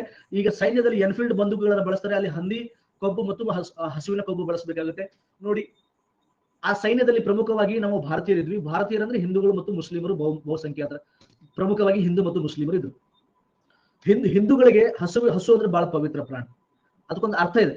ನಿಮ್ಗೆ ಯಾರಿಗಾದ್ರೂ ಗೊತ್ತಿಲ್ಲ ಅಂದ್ರೆ ಹೇಳಕ್ ಇಷ್ಟಪಡ್ತೀನಿ. ಹಸುವನ್ನ ಯಾಕಷ್ಟು ಪೂಜೆ ಮಾಡ್ತಾರೆ ಅಂದ್ರೆ ಅದಕ್ಕೊಂದು ಅರ್ಥ ಇದೆ, ಸೈಂಟಿಫಿಕ್ ರೀಸನ್ ಇದೆ. ಯಾಕೆ ಕೇಳಿ, ಆ ಗೋವಿನ ಮೂತ್ರದಲ್ಲಿ ಆಯುರ್ವೇದಿಕ್ ಇದೆ, ಔಷಧೀಯ ಗುಣಗಳಿದೆ. ನಾನು ನೋಡಿದೀನಿ, ನಾನು ಕಣ್ಣಾರೆ ನೋಡಿದ್ ಹೇಳ್ತಾ ಇದ್ದೀನಿ. ಇದು ಮೀರಜ್ ನಮ್ಮ ಸಂಬಂಧಿಕರಲ್ಲಿ ಒಬ್ಬರಿಗೆ ಅದೇನದು ಐ ಥಿಂಕ್ ಕಿಡ್ನಿ ಏನೋ ಫೇಲ್ ಆಗಿತ್ತು. ಒಂದು ಕಿಡ್ನಿ ವೀಕ್ ಆಗಿತ್ತು, ಒಂದು ಕಿಡ್ನಿ ಪೂರ್ತಿ ಫೇಲ್ ಆಗಿತ್ತು. ಡಾಕ್ಟರ್ ಏನ್ ಹೇಳಿದ್ರು, ಇನ್ನು 1 ತಿಂಗಳು ಅಷ್ಟೇ ಬದುಕ್ತಾರೆ ಅಂತ ಹೇಳಿದ್ರು. 1 ತಿಂಗಳು ಅಷ್ಟೇ ಬದುಕ್ತಾರೆ, ತಗೊಂಡವ್ರು 2-3 ಲಕ್ಷ ಖರ್ಚು ಮಾಡಿದ್ರು ಕೂಡ ಇನ್ನು 1 ತಿಂಗಳು ಬದುಕ್ತಾರೆ ಅಂತ ಹೇಳಿದ್ರು. ಮುಂದೆ ಅವ್ರನ್ನ ತಗೊಂಡು ಇಲ್ಲಿ ಯಾರೋ ಒಬ್ರು ಯಾರೋ ಆ ಒಂದು ಗೋಮೂತ್ರದಲ್ಲಿ ಔಷಧಿ ಕೊಡ್ತಾರಂತವ್ರು. ಗೋಮೂತ್ರದ ಒಳಗಡೆ ತಗೋಬೇಕಂತವ್ರು. ನೀವು ನಂಬಲ್ಲ, 1 ತಿಂಗಳಲ್ಲಿ ಸಾಯಿದ್ರಿ ಅಂತ ಹೇಳ್ಬೇಕಾದ್ರೆ ಅವರು ಆಕ್ಚುಲಿ ಐ ಥಿಂಕ್ ಸುಮಾರು 13 ತಿಂಗಳು ಬದುಕಿದ್ರು ಗೋಮೂತ್ರದಿಂದ. 13 ತಿಂಗಳು. ಆಕ್ಚುಲಿ ಇನ್ನೂ ಬದುಕ್ತಾರೆ ಅನ್ಕೊಡಿ, ಬಟ್ ಮೊನ್ನೆ ರೀಸೆಂಟ್ಲಿ ಡೆತ್ ಆದ್ರು. ಡಾಕ್ಟರ್ ಹೇಳಿದ್ರೆ, ಎಸ್ಪೆಷಲಿ ದೊಡ್ಡ ಮೀರಜ್ ಡಾಕ್ಟರ್ ಹೇಳಿದ್ರೆ 1 ತಿಂಗಳು ಅಂತ ಹೇಳಿದ್ರು. ಅವ್ರಿಗೆ ಗೋಮೂತ್ರದಲ್ಲಿ ಔಷಧಿ ಕೊಡಿಸಿದಕ್ಕೆ ಮುಂದೆ 13 ತಿಂಗಳ ಬದುಕಿದ್ರು. ಸೊ ನಾನು ಕಣ್ಣಾರೆ ನೋಡಿ ಹೇಳಿದ್ದೀನಿ, ಬಹುಶಃ ನಿಮ್ಮ ಅನುಭವದಲ್ಲಿ ಇದೆ ಗೊತ್ತಿಲ್ಲ. ಗೋಮೂತ್ರದಲ್ಲಿ ಔಷಧಿಯ ಗುಣ ಇದೆ, ಅದಕ್ಕೆ ಪೂಜೆ ಮಾಡ್ತಾರೆ. ಆಮೇಲೆ ಯಾಕಂದ್ರೆ ಹಸು ಎಲ್ಲ ಸಿಕ್ಕಿದ್ದೆಲ್ಲ ತಿನ್ನಲು, ಬಹಳ ಪವಿತ್ರವಾದ ಪ್ರಾಣಿ, ಶುದ್ಧವಾದದನ್ನ ತಿನ್ನುತ್ತದೆ. ಆಮೇಲೆ ಮಕ್ಕಳಿಗೆ, ಸಣ್ಣ ಮಕ್ಕಳಿಗೆ ಎಮ್ಮೆಲ್ ಹಾಕ್ಬೇಡ್ರಿ. ಎಮ್ಮೆಲ್ ಹಾಕಿದ್ರೆ ಕುಡಿದು ಮಕ್ಕೊಂಡ್ಬಿಡ್ತಾರೆ, ತಲೆ ಮಡ್ಡಾತದ. ಮಕ್ಕಳಿಗೆ ಹಸುವಿನ ಹಾಲು, ಹಸುವಿನ ತುಪ್ಪ ತಿನ್ನಿಸ್ಬೇಕು, ಮಕ್ಕಳು ಮೈಂಡ್ ಶಾರ್ಪ್ ಆಗ್ತದೆ. ಆಮೇಲೆ ಅದು ಸಗಣಿಯಿಂದ ವಿಭೂತಿ ತಯಾರಿಸ್ತಾರೆ. ಹಸುವಿನ ಸಗಣಿಯಿಂದ ವಿಭೂತಿ ತಯಾರಿಸ್ತಾರೆ. ಅದು ಎಕ್ಸ್ಪೈರಿ ಡೇಟೇ ಇಲ್ಲ ಅದಕ್ಕೆ. ಇದೆಂತ ಆಶ್ಚರ್ಯ ರೀ. ವಿಭೂತಿ ನೀವು 10 ವರ್ಷ ಬಿಟ್ಟು ಬಳಸಬಹುದು. ಇದು ಎಂತ ಆಶ್ಚರ್ಯ ಆಗುತ್ತೆ ಅಂದ್ರೆ, ಈ ಎಂತ ವಸ್ತುಗಳು ತಗೊಂಡ್ರು ಅದಕ್ಕೊಂದು ಎಕ್ಸ್ಪೈರಿ ಡೇಟ್ ಇರ್ತೈತಿ. ಆದ್ರೆ ವಿಭೂತಿಗೆ ಒಟ್ಟೆ ಎಕ್ಸ್ಪೈರಿ ಡೇಟ್ ಇಲ್ಲ. ಅದು ಹಸುವಿನ ಸಗಣಿಯಿಂದ ಮಾಡ್ತಾರೆ, ಹಸುವಿನ ಸಗಣಿಯಿಂದ ಮಾಡ್ತಾರೆ ಈ ವಿಭೂತಿ. ಆಮೇಲೆ ಎಲ್ಲಕ್ಕಿಂತ ಹೆಚ್ಚಾಗಿ ಏನಪ್ಪಾ ಅಂದ್ರೆ ತಾಯಿ ಗುಣ ಇದೆ, ಹಸುವಿಗೆ ತಾಯಿ ಗುಣ ಇದೆ. ಈಗ ಹಸುವಿನ ಮನೆಯಲ್ಲಿ ಯಾರಾದ್ರೂ ಸತ್ರೆ ಅವತ್ತದ ಕಣ್ಣೀರ್ ಹಾಕುತ್ತೆ, ಬೇಕಾದ್ರೆ ನೀವು ನೋಡಿ ಗಮನಿಸಿ. ಹಸುವಿನ ಮನೆಯಲ್ಲಿ ಯಾರಾದ್ರೂ ಒಬ್ರು ಸತ್ರೆ ಅದು ಅಳುತ್ತೆ, ಅದನ್ನು ಕೂಡ ಅಳುತ್ತೆ. ಹೌದು. ಆಮೇಲೆ ನೀವು ಹಸುವಿನ ಹತ್ರ ಒಂದು ವಾರದ ಕೂಸು ಅಥವಾ ಒಂದು 7-8 ದಿವಸದ ಕೂಸನ್ನ ಹಸುವಿನ ಹತ್ರ ಬಿಟ್ಟು ಹೋಗ್ರಿ, ಆ ಹಸು ಮಲಗಲ್ಲ, ರಾತ್ರಿ ಪೂರ್ತಿ ಆ ಮಗುವನ್ನ ಕಾಯುತ್ತೆ, ತಾಯಿ ತರ ರಕ್ಷಣೆ ಮಾಡುತ್ತೆ, ಸುತ್ತಲೂ ಹಾವು ಚೇಳು ಬರ್ಲಾರ್ದ ನೋಡ್ಕೊಳ್ಳೋದು ಗೊತ್ತಾ. ರಾತ್ರಿ ಪೂರ್ತಿ ಮಗುವನ್ನ ರಕ್ಷಣೆ ಮಾಡುತ್ತೆ ಹಸು. ಹೆಂಗ್ ಗೊತ್ತಾಗ್ತಿರ್ಬೇಕು ಇದಕ್ಕೆಲ್ಲ? ಇವೆಲ್ಲ ನೀವು ಸಿನಿಮಾಗಳಲ್ಲೆಲ್ಲ ನೋಡಿದ್ರೆ ಇವೆಲ್ಲ ನಿಜ ಅಂಶಗಳು, ನಿಜ ಘಟನೆಗಳು, ಇದೆಲ್ಲ ವೈಜ್ಞಾನಿಕ ರೀಸನ್ಸ್ ಇದೆ. ಸೊ ಈ ಹಿನ್ನೆಲೆಗಳಲ್ಲಿ, ಇವೆಲ್ಲ ಹಿನ್ನೆಲೆಗಳಿಂದ ಭಾರತೀಯ ಸಂಸ್ಕೃತಿಯಲ್ಲಿ ಅಥವಾ ಹಿಂದೂ ಸಂಸ್ಕೃತಿಯಲ್ಲಿ ಹಸುವಿಗೆ ಬಹಳ ಮಾನ್ಯತೆ ಇದೆ, ಬಹಳಷ್ಟು ಪೂಜನೀಯ ಭಾವನೆ ಇದೆ. ತಾಯಿ ಗುಣ ಇರ್ತದಕ್ಕೆ, ತಾಯಿ ಬಹಳ ಮೃದುವಾದ ಪ್ರಾಣಿ, ಅದು ಬಹಳ ಸ್ಮೂತ್, ಬಹಳ ಮೃದುವಾದ ಪ್ರಾಣಿ. ನಾವು ಎಮ್ಮಿಗೆ ಯಾಕೆ ಪೂಜೆ ಮಾಡಲ್ಲ? ಎಮ್ಮಿಗೆ ಯಾಕೆ ಪೂಜೆ ಮಾಡಲ್ಲ ಅಂದ್ರೆ ಅದು ಏನು ಗೊತ್ತಾಗಲ್ಲ, ಅದಕ್ಕೆ ಮಬ್ಬ, ಕೆಟ್ಟ ಮಬ್ಬ, ತುಳುದು ಕೊಂದೇ ಬಿಡ್ತದೆ ಎಮ್ಮಿ. ಆಮೇಲೆ ಇನ್ನು ಹಂದಿ ವಿಷಯಕ್ಕೆ ಬರೋಣ. ಇನ್ನು ಹಂದಿ ಮಾಂಸ, ಹಂದಿ ಅನ್ನ ಒಟ್ಟ ಮುಟ್ಟಲ್ಲ ಮುಸ್ಲಿಮರು. ಹಂದಿ ಮಾಂಸ ತಿನ್ನೋದಿಲ್ಲ ಗೊತ್ತಾ? ಯಾರಾದ್ರೂ ಇದ್ರೆ ಮುಸ್ಲಿಂ ಸಮುದಾಯದ ಕ್ಲಾಸಲ್ಲಿ? ಅದು ಬಿಡ್ರಿ, ಅವ್ರಿಗೆ ಬರೀ ಕಾಲಿಗೆ ಏನಾದ್ರೂ ಹಂದಿ ಟಚ್ ಆದ್ರೆ, ಹಂದಿ ಏನಾದ್ರೂ ಹಿಂಗ್ ಕಾಲಿಗೆ ಟಚ್ ಆದ್ರೆ, ಎಲ್ಲಾದ್ರೂ ಅವ್ರ ಮೈ ಟಚ್ ಆದ್ರೆ ಇಂತಿಷ್ಟು ವಾರಗಳ ಕಾಲ ನಮಾಜ್ ಮಾಡಂಗಿಲ್ಲ. ಮುಸ್ಲಿಂ ಸಮುದಾಯದವರು ಇಂತಿಷ್ಟು ವಾರಗಳ ಕಾಲ ನಮಾಜ್ ಮಾಡಂಗಿಲ್ಲ. ಆಮೇಲೆ ಮುಸ್ಲಿಮರ ಮನೆ ಒಳಗಡೆ ಹಂದಿ ಹೋದ್ರೆ ಮನೆನೇ ಖಾಲಿ ಮಾಡ್ತಾರೆ, ಮನೆ ಖಾಲಿ ಮಾಡ್ತಾರೆ. ಮುಸ್ಲಿಂ ಸಮುದಾಯಕ್ಕೆ ಹಂದಿ ವಿರೋಧ ಪ್ರಾಣಿ, ಅದು ಬಹಳ, ಅವ್ರು ಯಾಕೆ ಗೊತ್ತಿಲ್ಲ ನನಗೆ, ಅದ್ರ ರೀಸನ್ ನನ್ಗೆ ಗೊತ್ತಿಲ್ಲ. ಯಾಕೆ ಹಂದಿಯನ್ನ ಅಷ್ಟೊಂದು ದೂರ ಇಡ್ತಾರೆ ಅನ್ನೋದು ನನಗೆ ಗೊತ್ತಿಲ್ಲ, ಆದ್ರೆ ಯಾರಾದ್ರೂ ಗೊತ್ತಿದ್ದವ್ರು ಹೇಳ್ಬೇಕನ್ನ. ಆದ್ರೆ ನನಗೆ ಗೊತ್ತಿರೋದು, ಹಸುವನ್ನ ನಾವು ಹಿಂದೂ ಧರ್ಮದವ್ರು ಯಾಕೆ ಅಷ್ಟು ಪೂಜೆ ಮಾಡ್ತೀವೋ ನನಗೆ ಗೊತ್ತಿರೋದು. ಹೀಗಾಗಿ ಇಲ್ಲಿ ಈ ಎರಡೂ ಪ್ರಾಣಿಗಳ ಮಾಂಸವನ್ನ ಈಗ ಬಾಯಿಂದ ತೆಗೆದು ಹಾಕೋದು ಸಾಧ್ಯನೇ ಇಲ್ಲ. ನಮ್ಮ ಭಾರತೀಯ ಹಿಂದೂ ಮತ್ತು ಮುಸ್ಲಿಂ ಸೈನಿಕರು ಇದನ್ನು ವಿರೋಧಿಸ್ತಾರೆ, ಸಾಧ್ಯನೇ ಇಲ್ಲ, ಈ ಬಂದೂಕುಗಳನ್ನ ನಾವು ಬಳಸುವುದಿಲ್ಲ ಅಂತೇಳಿ ಈ ಒಂದು ಸೈನ್ಯದಲ್ಲಿರುವ ಹಿಂದೂ ಮತ್ತು ಮುಸ್ಲಿಂ ಸೈನಿಕರು ಇದನ್ನು ವಿರೋಧಿಸ್ತಾರೆ. ಸೊ ಮುಂದೇನಾಗುತ್ತೆ, ಮಾರ್ಚ್ 29, 1857 ಬ್ಯಾರಕ್ಪುರ್, ಬಂಗಾಳದಲ್ಲಿ ಬರುವಂತ ಬ್ಯಾರಕ್ಪುರ್. ಎಷ್ಟನೇ ರೆಜಿಮೆಂಟ್ ರೀ? 34th regiment. ಯಾರಿಗಾದ್ರೂ ನೆನಪಿದೆಯಾ? ಮಂಗಲ್ ಪಾಂಡೆ ಯಾವ ರೆಜಿಮೆಂಟ್ಗೆ ಸೇರಿದ ಅಂತ ಕೇಳ್ತಾರೆ. 34ನೇ ರೆಜಿಮೆಂಟ್. ಎಸ್, 34th ರೆಜಿಮೆಂಟ್ ಬ್ಯಾರಕ್ಪುರ್, ಬಂಗಾಳದಲ್ಲಿ ಬರುವಂತ. ಇಲ್ಲೇನಾಗುತ್ತೆ, ಮಂಗಲ್ ಪಾಂಡೆ ಒಬ್ಬ ಬ್ರಾಹ್ಮಣ ಸೈನಿಕ ಇದನ್ನ ವಿರೋಧಿಸಿ ಉಗ್ರ ಹೋರಾಟ ಮಾಡಿ ಇಬ್ಬರು ಬ್ರಿಟಿಷರನ್ನ ಸಾಯಿಸ್ತಾನೆ, ಇಬ್ಬರು ಬ್ರಿಟಿಷ್ ಅಧಿಕಾರಿಗಳನ್ನ ಸಾಯಿಸ್ತಾರೆ. ಸೊ ಮುಂದೆ ಮಂಗಲ್ ಪಾಂಡೆಗೂ ಗಲ್ಲು ಶಿಕ್ಷೆ ಕೊಡ್ತಾರೆ, ಮಂಗಲ್ ಪಾಂಡೆಗೂ ಕೂಡ ಗಲ್ಲು ಶಿಕ್ಷೆ ಕೊಡ್ತಾರೆ. ಇದು ನೆನ್ಪಿಟ್ಕೊಳ್ಳಿ. ಯಾವಾಗ ಆಗಿದ್ದ ಘಟನೆ ಅಂದ್ರೆ 1857 ಮಾರ್ಚ್ 29. 1857 ಮಾರ್ಚ್ 29ರಂದು ಈ ಘಟನೆ ನಡೆಯುತ್ತೆ. ನೆಕ್ಸ್ಟ್ ಮುಂದೇನಾಗುತ್ತೆ, ಮಾರ್ಚ್ ಆದ ತಕ್ಷಣ ಮಾರ್ಚ್, ಏಪ್ರಿಲ್, ಮೇ 10, 1857 ನೋಡಿ. ಮೇ 10, 1857 ಮೀರತ್ತಲ್ಲಿ ಮತ್ತೆ ಈ ದಂಗೆ ಶುರು ಆಗುತ್ತೆ. ಮೀರತ್ತಲ್ಲಿ ಬರುತ್ತೆ, UP ಬರುತ್ತೆ, ಉತ್ತರ ಪ್ರದೇಶ್. ಇದು ಬ್ಯಾರಕ್ಪುರು, ಬಂಗಾಳದಲ್ಲಿ ಬರುವಂತದ್ದು ಬ್ಯಾರಕ್ಪುರು. ಬ್ಯಾರಕ್ಪುರ್ ವ್ಯಾಲಿ ಕೇಳಿದ್ರೆ ಬ್ಯಾರಕ್ಪುರ್ ಕಣಿವೆ, ಅದು ಸೆಣಬು ಉತ್ಪಾದನೆಗೆ ಬಹಳ ಫೇಮಸ್ ನೋಡಿ. ಬ್ಯಾರಕ್ಪುರ್ ಕಣಿವೆ ಸೆಣಬು ಉತ್ಪಾದನೆಗೆ ಬಹಳ ಫೇಮಸ್. ಅದು ಜೂಟ್ ಅಂತ ಕರೀತೀವಿ, ಜೂಟ್, ತಟ್ಟ ಗೋಣಿ ಚೀಲ. ಮೇ 10, 1857 ಮೀರತ್ ನೋಡಿ. ಇಲ್ಲಿನ ಸೈನಿಕರು ಕೂಡ ಈ ಬಂದೂಕುಗಳನ್ನ ವಿರೋಧಿಸ್ತಾರೆ. ಮೀರತ್ತಲ್ಲಿರುವಂತಹ ಸೈನಿಕರು ಕೂಡ ಇದು ಬಂದೂಕುಗಳನ್ನು ವಿರೋಧಿಸಿದರು ಹಾಗೂ ಶಿಕ್ಷೆಗೆ ಒಳಗಾದರು. ಉಳಿದ ಸೈನಿಕರು ಬ್ರಿಟಿಷರ ವಿರುದ್ಧ ತಿರುಗಿ ಬಿದ್ದು ದಂಗೆಗೆ ಚಾಲನೆ ನೀಡ್ತಾರೆ. ಈ ಸೈನಿಕರು 2ನೇ ಬಹದ್ದೂರ್ ಶಾ ಜಾಫರ್ ಅಥವಾ ಮೊಘಲ್ ಚಕ್ರವರ್ತಿ ಹತ್ತಿರ ಹೋಗಿ ದಂಗೆಯ ಮುಂದಾಳತ್ವ ವಹಿಸಿಕೊಳ್ಳುವಂತೆ ಮನವಿ ಮಾಡ್ತಾರೆ. ಆಮೇಲೆ ಇಲ್ಲಿ ಪ್ರಶ್ನೆ ಬರುತ್ತೆ, ಸರ್ ಮೀರತ್ತಲ್ಲಿ ಯಾರ ನೇತೃತ್ವದಲ್ಲಿ ಹೋರಾಟ ನಡೀತಂದ್ರೆ ಕದಮ್ ಸಿಂಗ್ ನೋಡಿ. ಸೊ ಮೀರತ್ತಲ್ಲಿ ಇಲ್ಲಿ ಸೈನಿಕರು ದಂಗೆ ಇರ್ತಾರಲ್ಲ, ಯಾರ ನೇತೃತ್ವದಲ್ಲಿ ದಂಗೆ ಎದ್ರು ಅಂತ ಪ್ರಶ್ನೆ ಬರುತ್ತೆ, ಕದಮ್ ಸಿಂಗ್. ನೆನ್ಪಿಟ್ಕೊಂತೀರಾ? ಸೊ ಮೀರತ್ತಲ್ಲಿ ಕದಮ್ ಸಿಂಗ್ ನೇತೃತ್ವದಲ್ಲಿ ಏನಾಗುತ್ತೆ, ಹೋರಾಟ ಸ್ಟಾರ್ಟ್ ಆಗುತ್ತೆ. ಅಲ್ಲಿ ಕೂಡ ಸೈನಿಕರು ಈ ಎನ್ಫೀಲ್ಡ್ ಬಂದೂಕುಗಳನ್ನು ವಿರೋಧಿಸ್ತಾರೆ. ಸೊ ಬ್ರಿಟಿಷರ್ ಜೈಲಿಗೆ ಹಾಕ್ತಾರೆ. ಇನ್ನು ಉಳಿದ ಸೈನಿಕರು ದಂಗೆ ಎದ್ದು ಅವರನ್ನ ಜೈಲಿಂದ ಹೊರಗಡೆ ಬಿಡಿಸ್ಕೊಂಡು ಬಂದು ಮಾರೋ ಪಿರಂಗಿಕೋ ಎಂಬ ಘೋಷಣೆಯನ್ನು ಮೊಳಗಿಸಿ ಒಂದಿಷ್ಟು ಬ್ರಿಟಿಷ್ ಅಧಿಕಾರಿಗಳು ಹತ್ಯೆ ಮಾಡಿ ರಾತ್ರಿ. ಸೊ ರಾತ್ರಿನೇ ಎಲ್ಲರೂ ಸೈನಿಕರು ಮೀರತ್ತಿಂದ ಕಾಲ್ನಡಿಗೆಯಲ್ಲಿ ಬರ್ತಾರೆ ದೆಹಲಿಗೆ. ಬೆಳಿಗ್ಗೆನಷ್ಟರಲ್ಲಿ ದೆಹಲಿಗೆ ಬರ್ತಾರೆ, ಸಮೀಪ ಇದೆ. ಸೊ ಮೀರತ್ಗೂ ಡೆಲ್ಲಿಗೂ ಸಮೀಪ ಇದೆ. ಎಲ್ಲರೂ ಮಾರೋ ಪಿರಂಗಿಕೋ ಅಂತ ಘೋಷಣೆಯನ್ನು ಮೊಳಗಿಸ್ಕೊಂಡು ರಾತ್ರಿ ಮೀರತ್ ಬಿಟ್ರೆ ಬೆಳಗ್ಗೆನಷ್ಟಲ್ಲೇ ಡೆಲ್ಲಿಗೆ ಬರ್ತಾರೆ. ಸೊ ಆ ಸಂದರ್ಭದಲ್ಲಿ ಮೊಘಲ್ ಚಕ್ರವರ್ತಿ ಯಾರಪ್ಪ ಅಂದ್ರೆ 2ನೇ ಬಹದ್ದೂರ್ ಶಾ ಜಾಫರ್. ಈತ ಎಲ್ಲ ವಯಸ್ಸಾಗ್ಬಿಟ್ಟಿತ್ತು, ಎಲ್ಲ ಹಳಿ ಹುಲಿ. ಸೊ ಆರಾಮ್ಸೆ ಬೆಳಗ್ಗೆ ಶಿವ ಅಂತ ಎದ್ದು ನಾಷ್ಟ ಮಾಡಿ, ಮಧ್ಯಾಹ್ನ ಊಟ ಮಾಡಿ, ರಾತ್ರಿ ಊಟ ಮಾಡಿ, ಸ್ವಲ್ಪ ರಾತ್ರಿ ಎಲೆ ಅಡಿಕೆ ತಿಂದು ಗಾಂಜಾ ತಿಂದು ಆರಾಮಾಗಿ ನಿದ್ದೆ ಮಾಡೋ ಕ್ಯಾಂಡಿಡೇಟ್. ಬಟ್ ಈಗ ಏನ್ ಮಾಡ್ತಾರೆ, ನಮ್ಮ ಸೈನಿಕರು ಬಂದು ಏನ್ ಮಾಡ್ತಾರೆ, ಈ ದಂಗೆಯ ನೇತೃತ್ವ ವಹಿಸ್ಕೋಬೇಕು, ಬ್ರಿಟಿಷರನ್ನ ಭಾರತದಿಂದ ಹೊರಗೆ ಹಾಕೋಣ, ನೀವು ಮೊಘಲ್ ಚಕ್ರವರ್ತಿ ನೀವೇ ಇದನ್ನ ಮುಂದುವರ್ಸ್ಕೋಬೇಕಂದಾಗ ಇನ್ನು ವಲ್ಲ ಅಂದ್ರೆ ಬೇಜಾರಾಗ್ತಾರೆ ಅಭಿಮಾನಿಗಳು ಅಂತೇಳಿ, ಆಯ್ತು ನನ್ನ ನೇತೃತ್ವದಲ್ಲಿ ಹೋರಾಟ ಮಾಡೋಣ ಅಂತ ಒಪ್ಕೊಂತಾರೆ. ಬಟ್ ಬಹದ್ದೂರ್ ಶಾ ಜಾಫರ್ಗೆ ವಯಸ್ಸಾಗಿತ್ತು, ಏನು ಉಪಯೋಗ ಇರಲಿಲ್ಲ. ಕ್ಯಾಂಡಿಡೇಟ್ ಅದಕ್ಕೆ ಒಂದು ಸ್ಪರ್ಧಾತ್ಮಕ ಮನೋಭಾವನೆ ಇರಲಿಲ್ಲ. ಓಕೆ, ಸೊ ತತ್ಕ್ಷಣದ ಕಾರಣಗಳು ಗೊತ್ತಾಯ್ತಾ? ತತ್ಕ್ಷಣದ ಕಾರಣಗಳಲ್ಲಿ 2 ಡೇಟ್ ಏನ್ಬಿಟ್ಕೊಳ್ಳಿ. ಇವೆರಡು ಬಹಳ ಸಲ ಎಕ್ಸಾಮ್ ಅಲ್ಲಿ ಕೇಳಿದಾನೆ. ಏನಂತ ಕೇಳಿದಾನೆ, ಬ್ಯಾರಕ್ಪುರದಲ್ಲಿ ಯಾವಾಗ ನಡೀತಿ ಘಟನೆ ಅಂತ ಕೇಳ್ತಾನೆ, ಮಾರ್ಚ್ 29, 1850. ಮಂಗಲ್ ಪಾಂಡೆ ಘಟನೆ ನಡೆದಿದ್ದ ದಿನಾಂಕ ನೆನ್ಪಿಟ್ಕೊಳ್ಳಿ. ಆಮೇಲೆ ಎಲ್ಲಿಂದ ಶುರು ಆಯ್ತು ಕೇಳ್ತಾನೆ. ಆಕ್ಚುಲಿ ಬಹಳ ಸಲ ಕ್ವಶನ್ ಏನ್ ಕೇಳಿದಾನೆ, 1857 ದಂಗೆ ಕೆಳಗಿನ ಯಾವ ಪ್ರದೇಶದಿಂದ ಪ್ರಾರಂಭವಾಯಿತು? ಆನ್ಸರ್ ಮೀರತ್. ಯಾಕಂದ್ರೆ ಅಲ್ಲಿ ಮಂಗಲ್ ಪಾಂಡೆ ಒಬ್ಬನೇ ಶುರು ಮಾಡಿದಲ್ಲಿ ಬ್ಯಾರಕ್ಪುರದಲ್ಲಿ, ಆದ್ರೆ ಎಲ್ಲಾ ಸೈನಿಕರು ಒಟ್ಟಾಗಿ ದಂಗೆ ಶುರು ಮಾಡಿದ್ದು ಮೀರತ್ತಿನ, ಉತ್ತರ ಪ್ರದೇಶ. ಓಕೆ, ಸೊ ಮೀರತ್ತಿಂದ ಇಲ್ಲಿನ ಸೈನಿಕರು ಕೂಡ ಈ ಬಂದೂಕುಗಳನ್ನ ವಿರೋಧಿಸಿದ್ರು ಹಾಗೂ ಶಿಕ್ಷೆಗೆ ಒಳಗಾದ್ರು.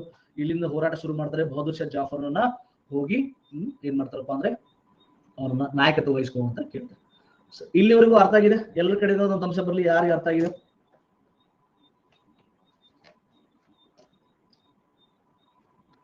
Okay Rukmar, thank you.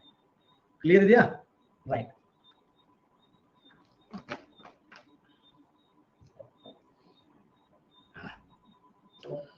Right, ಈಗ ಸ್ವರೂಪ ನೋಡೋಣ.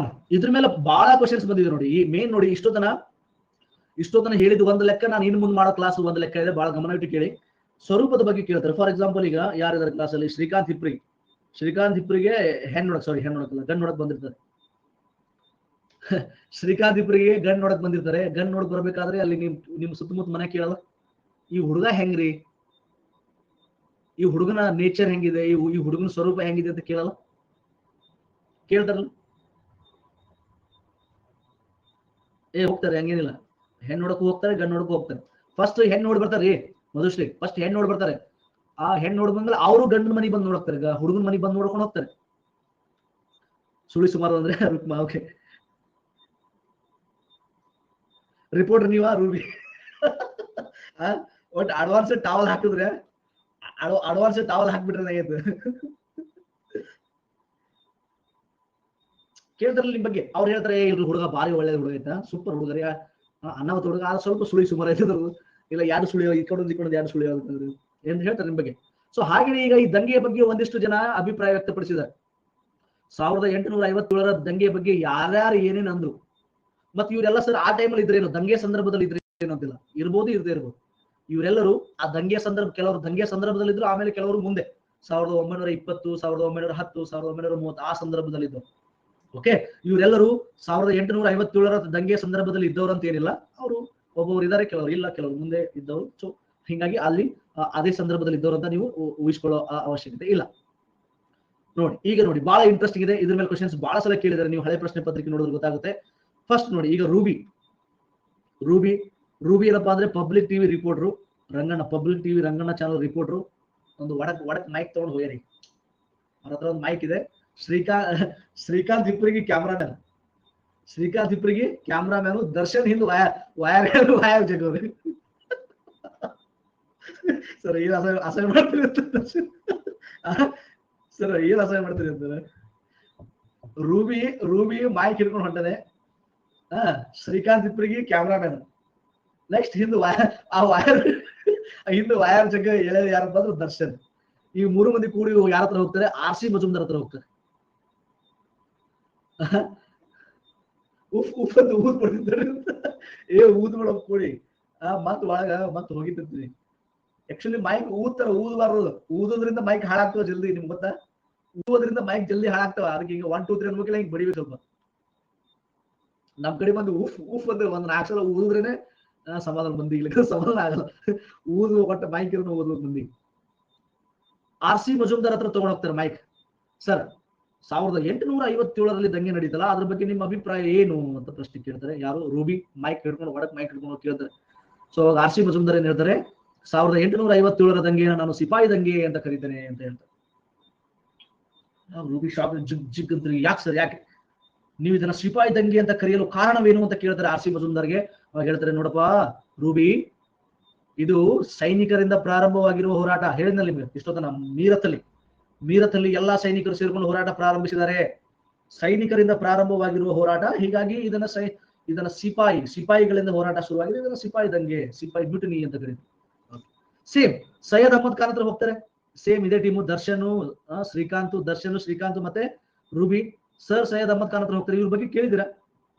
1875 ಮೊಹಮ್ಮದಿಯನ್ ಆಂಗ್ಲೋ ಓರಿಯೆಂಟಲ್ ಕಾಲೇಜನ್ನು ಸ್ಥಾಪನೆ ಮಾಡಿದ್ದಾರೆ. Sir Syed Ahmad Khan 1875 Mohammedan Anglo oriental ಕಾಲೇಜನ್ನು ಸ್ಥಾಪನೆ ಮಾಡಿದ್ದಾರೆ. ಮುಂದೆ ಅದು 1920ರಲ್ಲಿ ಮುಸ್ಲಿಂ ಅಲಿಗಢ ಮುಸ್ಲಿಂ ಯೂನಿವರ್ಸಿಟಿ ಆಗುತ್ತೆ. ಅಲಿಗಢ ಮುಸ್ಲಿಂ ಯೂನಿವರ್ಸಿಟಿ ಆಗುತ್ತೆ ನೋಡಿ. ಇವ್ರ ಹತ್ರ ಮೈಕ್ ತಗೊಂಡು ಹೋಗ್ತಾರೆ. ಇವ್ರು ಏನ್ ಹೇಳ್ತಾರೆ? ಸೇಮ್ ಹೇಳ್ತಾರೆ, ಅದೇ ಸೇಮ್. ಯಾಕಂದ್ರೆ ಇದು ಸೈನಿಕರಿಂದ ಅಥವಾ ಸಿಪಾಯಿಗಳಿಂದ ಈ ಹೋರಾಟ ಪ್ರಾರಂಭವಾಗಿದೆ, ಇದನ್ನ ನಾವು ಸಿಪಾಯಿ ದಂಗೆ ಅಂತ ಕರಿತೀವಿ. ಇನ್ನೊಬ್ರು ಬರ್ತಾರೆ, ವಿ ಎಸ್ ಸ್ಮಿತ್ ಅಂತ ಇನ್ನೊಬ್ರು ಬರ್ತಾರೆ. ವಿ ಎಸ್ ಸ್ಮಿತ್ ಕೇಳಿರಲ್ಲ, ಒಬ್ಬ ಯುರೋಪಿಯನ್ ಇತಿಹಾಸಗಾರ. ಇವರು ಕೂಡ ಅದನ್ನೇ ಹೇಳಿದ್ರು. 1857ರ ದಂಗೆಯನ್ನ ಇವರು ಕೂಡ ಸಿಪಾಯಿ ದಂಗೆ ಅಂತಾನೆ ಕರೆದ. ಅರ್ಥ ಆಯ್ತಾ? ಕ್ಲಿಯರ್ ಇದೆ? ನೆನ್ಪಿಟ್ಕೊಳ್ಳಿ, ನಾಳೆ ಎಕ್ಸಾಮ್ ಅಲ್ಲಿ ಕೇಳ್ತಾನೆ, ಕೆಳಗಿನ ಯಾರು 1857ರ ದಂಗೆಯನ್ನ ಸಿಪಾಯಿ ದಂಗೆ ಎಂದು ಕರೆದರು? ಈ 3 ಜನರಲ್ಲಿ ಒಬ್ಬರದ್ದು ಕೊಟ್ಟಿರ್ತಾನೆ, ಅವ್ರದ್ದು ಆನ್ಸರ್ ಆಗ್ತದೆ.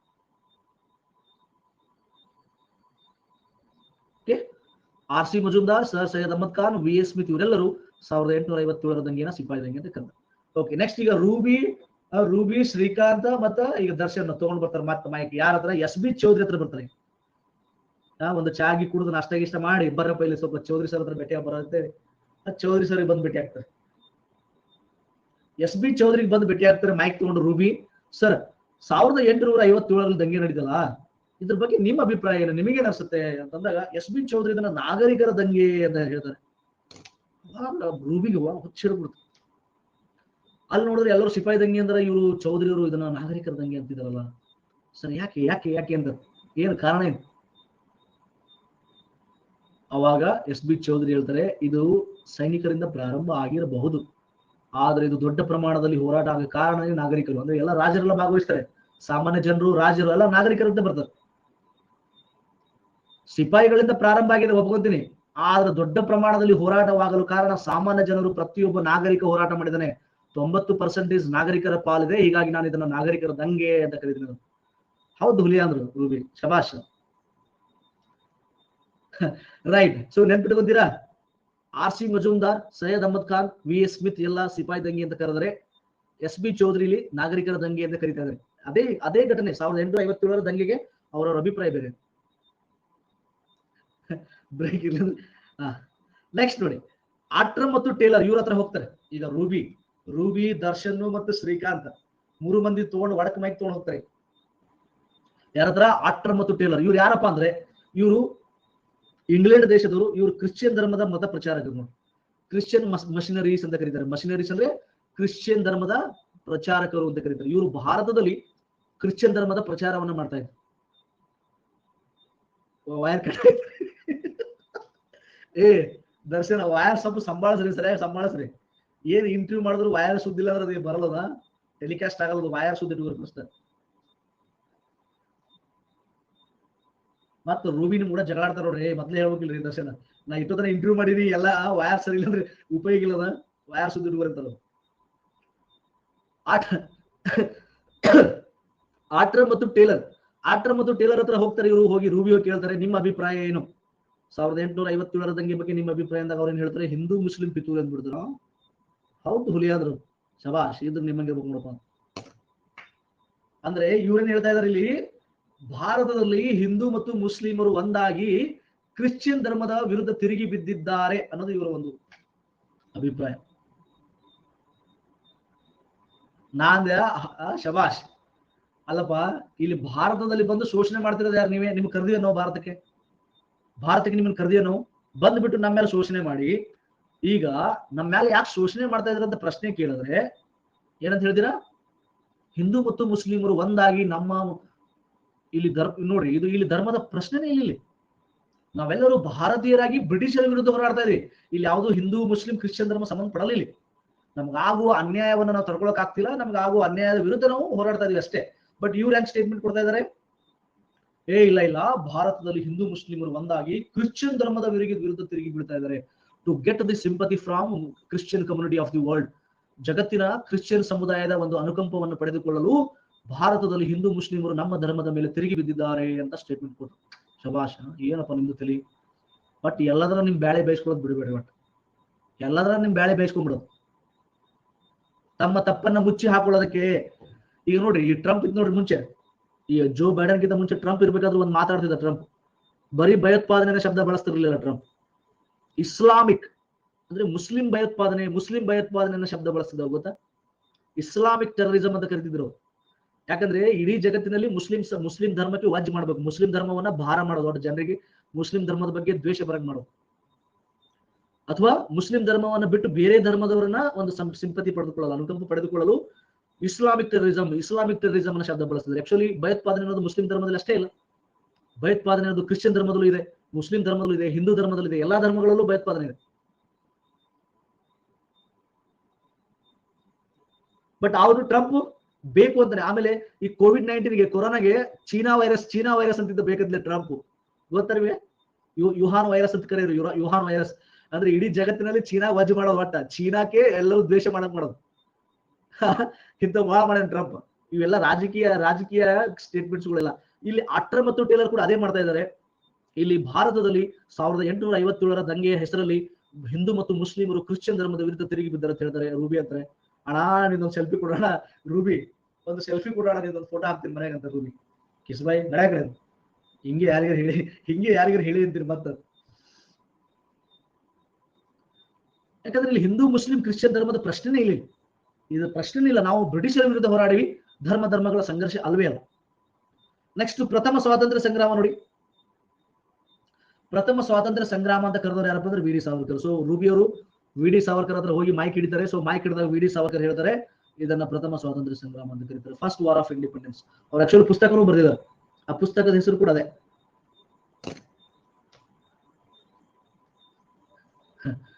ವಿ ಡಿ ಸಾವರ್ಕರ್ ಪ್ರಥಮ ಸ್ವಾತಂತ್ರ್ಯ ಸಂಗ್ರಾಮ ಅಂತ ಪುಸ್ತಕನೂ ಕೂಡ ಬರೆದಿದ್ದಾರೆ. ಅವರು ಇದನ್ನ ಪ್ರಥಮ ಸ್ವಾತಂತ್ರ್ಯ ಸಂಗ್ರಾಮ ಅಂತ ಕರೀತಿದ್ದಾರೆ.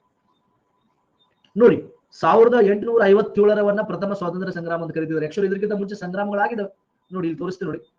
1857ಗಿಂತ ಮುಂಚೆ ನೋಡಿ, 1780ರಲ್ಲಿ ಸನ್ಯಾಸಿ ದಂಗೆ ಆಗಿದೆ ನಮ್ಮ ದೇಶದಲ್ಲಿ, 1805ರಲ್ಲಿ ವೆಲ್ಲೂರು ದಂಗೆ ಆಗಿದೆ, 1824ರಲ್ಲಿ ಕಿತ್ತೂರು ದಂಗೆ, 1828ರಲ್ಲಿ ಸಂಗೊಳ್ಳಿ ರಾಯಣ್ಣನು ಕೂಡ ದಂಗೆ ಹೇಳ್ತಾರೆ.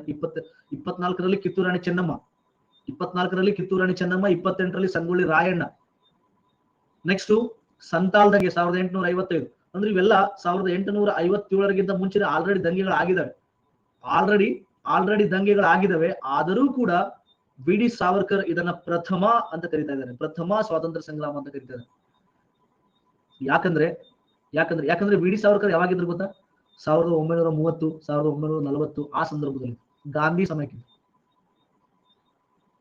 ಯಾಕಂದ್ರೆ ಆ ಸಂದರ್ಭದಲ್ಲಿ ಯುವಕರನ್ನ ಬಡಿದೆಬ್ಬಿಸಬೇಕಾಗಿರುತ್ತದೆ. he used it as a catalytic force. V D Savarkar ಇದನ್ನ ಒಂದು ಬೆಂಕಿಯ ಕಿಡಿಯನ್ನಾಗಿ ಬಳಸಿಕೊಳ್ಳುತ್ತಾರೆ. ಯಾವುದನ್ನ? 1857ರ ದಂಗೆಯನ್ನ ಒಂದು ಬೆಂಕಿಯ ಕಿಡಿಯನ್ನಾಗಿ ಬಳಸಿಕೊಳ್ಳುತ್ತಾರೆ. To instigate the youths of that time. ಆ ಒಂದು ಸಮಯದ ಯುವಕರನ್ನ ಬಡಿದೆಬ್ಬಿಸಲು ಇದನ್ನ ಒಂದು ಬೆಂಕಿ ಕಿಡಿಯನ್ನಾಗಿ, ಸ್ಪಾರ್ಕ್ ಅನ್ನಾಗಿ ಬಳಸಿಕೊಳ್ಳುತ್ತಾರೆ. ಹೆಂಗೆ ಕೇಳಿ? ಫಾರ್ ಎಕ್ಸಾಂಪಲ್, ಈಗ ನಾವು ಗ್ರಾಮೀಣ ಭಾಗದಲ್ಲಿ ಸರ್, ನಾವು ಹಳ್ಳಿಯಾಗ ವಾಸ ಮಾಡ್ತೀನಿ ನೋಡ್ರಿ, ತಮ್ಸಪ್ ಕೊಡಿ. ನಮ್ಮ ಸಿಟಿ ಅಲ್ಲ ಸರ್, ನಾವು ಇರೋದು ಹಳ್ಳಿಯಲ್ಲಿ ನೋಡ್ರಿ ತಮ್ಸಪ್. ಬಹುಶಃ ಬಹಳ ಜನ ಗ್ರಾಮೀಣ ಭಾಗದಿಂದ ಇದ್ರೆ, ಈಗ ನಾನು ಕೂಡ ಗ್ರಾಮೀಣ ಭಾಗದ ನಮ್ಮ ಊರಲ್ಲಿ ಹಳ್ಳಿಯಿಂದನೇ ಕುಂತು ಕ್ಲಾಸ್ ಮಾಡ್ತಾ ಇದ್ದೆ. ಯಾವಾಗ ಕೊರೋನಾ ಬಂತು, ಕೊರೋನಾದಿಂದ ನಮ್ಮ ಊರು ಬಿಟ್ಟು ಹೋಗಿಲ್ಲ. ಓಕೆ, ನಿಮ್ಮ ಹಳ್ಳಿಯಲ್ಲಿ ಇಲ್ಲಿವರೆಗೂ ಯಾರು PSI ಆಗಿಲ್ಲ ಅನ್ಕೊಳ್ಳೋಣ.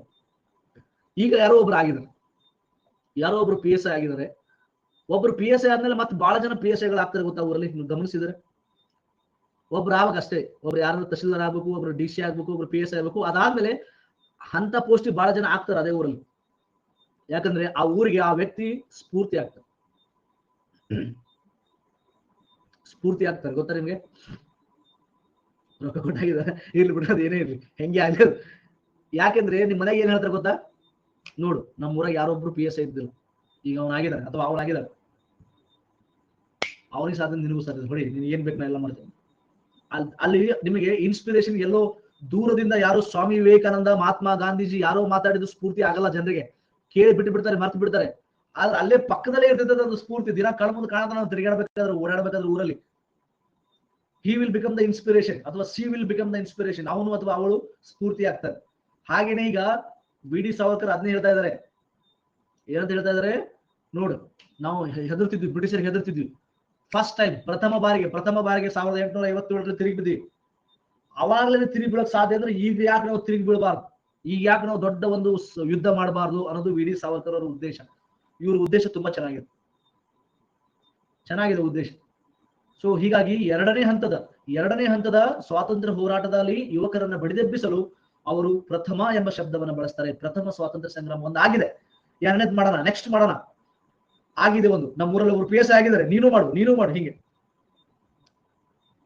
ಇಷ್ಟೆಲ್ಲ ದಂಗೆಗಳು ಆಗಿದ್ದರೂ ಸಾವರ್ಕರ್ ಇದನ್ನ ಪ್ರಥಮ ಸಂಗ್ರಾಮ ಎಂದು ಕರೆಯುತ್ತಾರೆ. ಕಾರಣವಿಷ್ಟೇ, ಎರಡನೇ ಹಂತದ ಹೋರಾಟ ಚುರುಕುಗೊಳಿಸಲು ಮತ್ತು ಯುವಕರನ್ನ ಬಡಿದೆಬ್ಬಿಸಲು ಈಗಾಗಲೇ ಒಂದು ಸಂಗ್ರಾಮ ಆಗಿ ಹೋಗಿದೆ ಎಂದು ಕರೆ ನೀಡ್ತಾರೆ. ವಿ ಡಿ ಸಾವರ್ಕರ್ ನೆನ್ಪಿಟ್ಕೊಳ್ಳಿ. ಲಾಸ್ಟ್ ಇನ್ನೊಂದಿದೆ, ಇದೊಂದು ಹೇಳಿ ಮುಗಿಸ್ತೀರಿ, ಇನ್ನೊಂದು 5 ನಿಮಿಷ ಕೂತ್ಕೊಳ್ಳಿ. ನೆಕ್ಸ್ಟ್ ರಾಷ್ಟ್ರೀಯ ದಂಗೆ ಅಂತ ಕರೆದ್ರು. ಈಗ ಏನ್ ಮಾಡ್ತಾರೆ, ರೂಬಿಯವ್ರು ಏನ್ ಮಾಡ್ತಾರೆ, ಬೆಂಜಮಿನ್ ಡಿಸ್ರೇಲಿ ಹತ್ರ ಮೈಕ್ ತಗೊಂಡು ಹೋಗ್ತಾರೆ. ಈಗ ಮೈಕ್ ತಗೊಂಡು ಹೋಗ್ತಾರೆ. ಬೆಂಜಮಿನ್ ಡಿಸ್ರೇಲಿ ಅವರೇ, 1857 ದಂಗೆ ಬಗ್ಗೆ ನಿಮ್ಮ ಅಭಿಪ್ರಾಯ ಅಂದಾಗ ಅವ್ರು ರಾಷ್ಟ್ರೀಯ ದಂಗೆ ಅಂದ್ಬಿಡ್ತಾರೆ.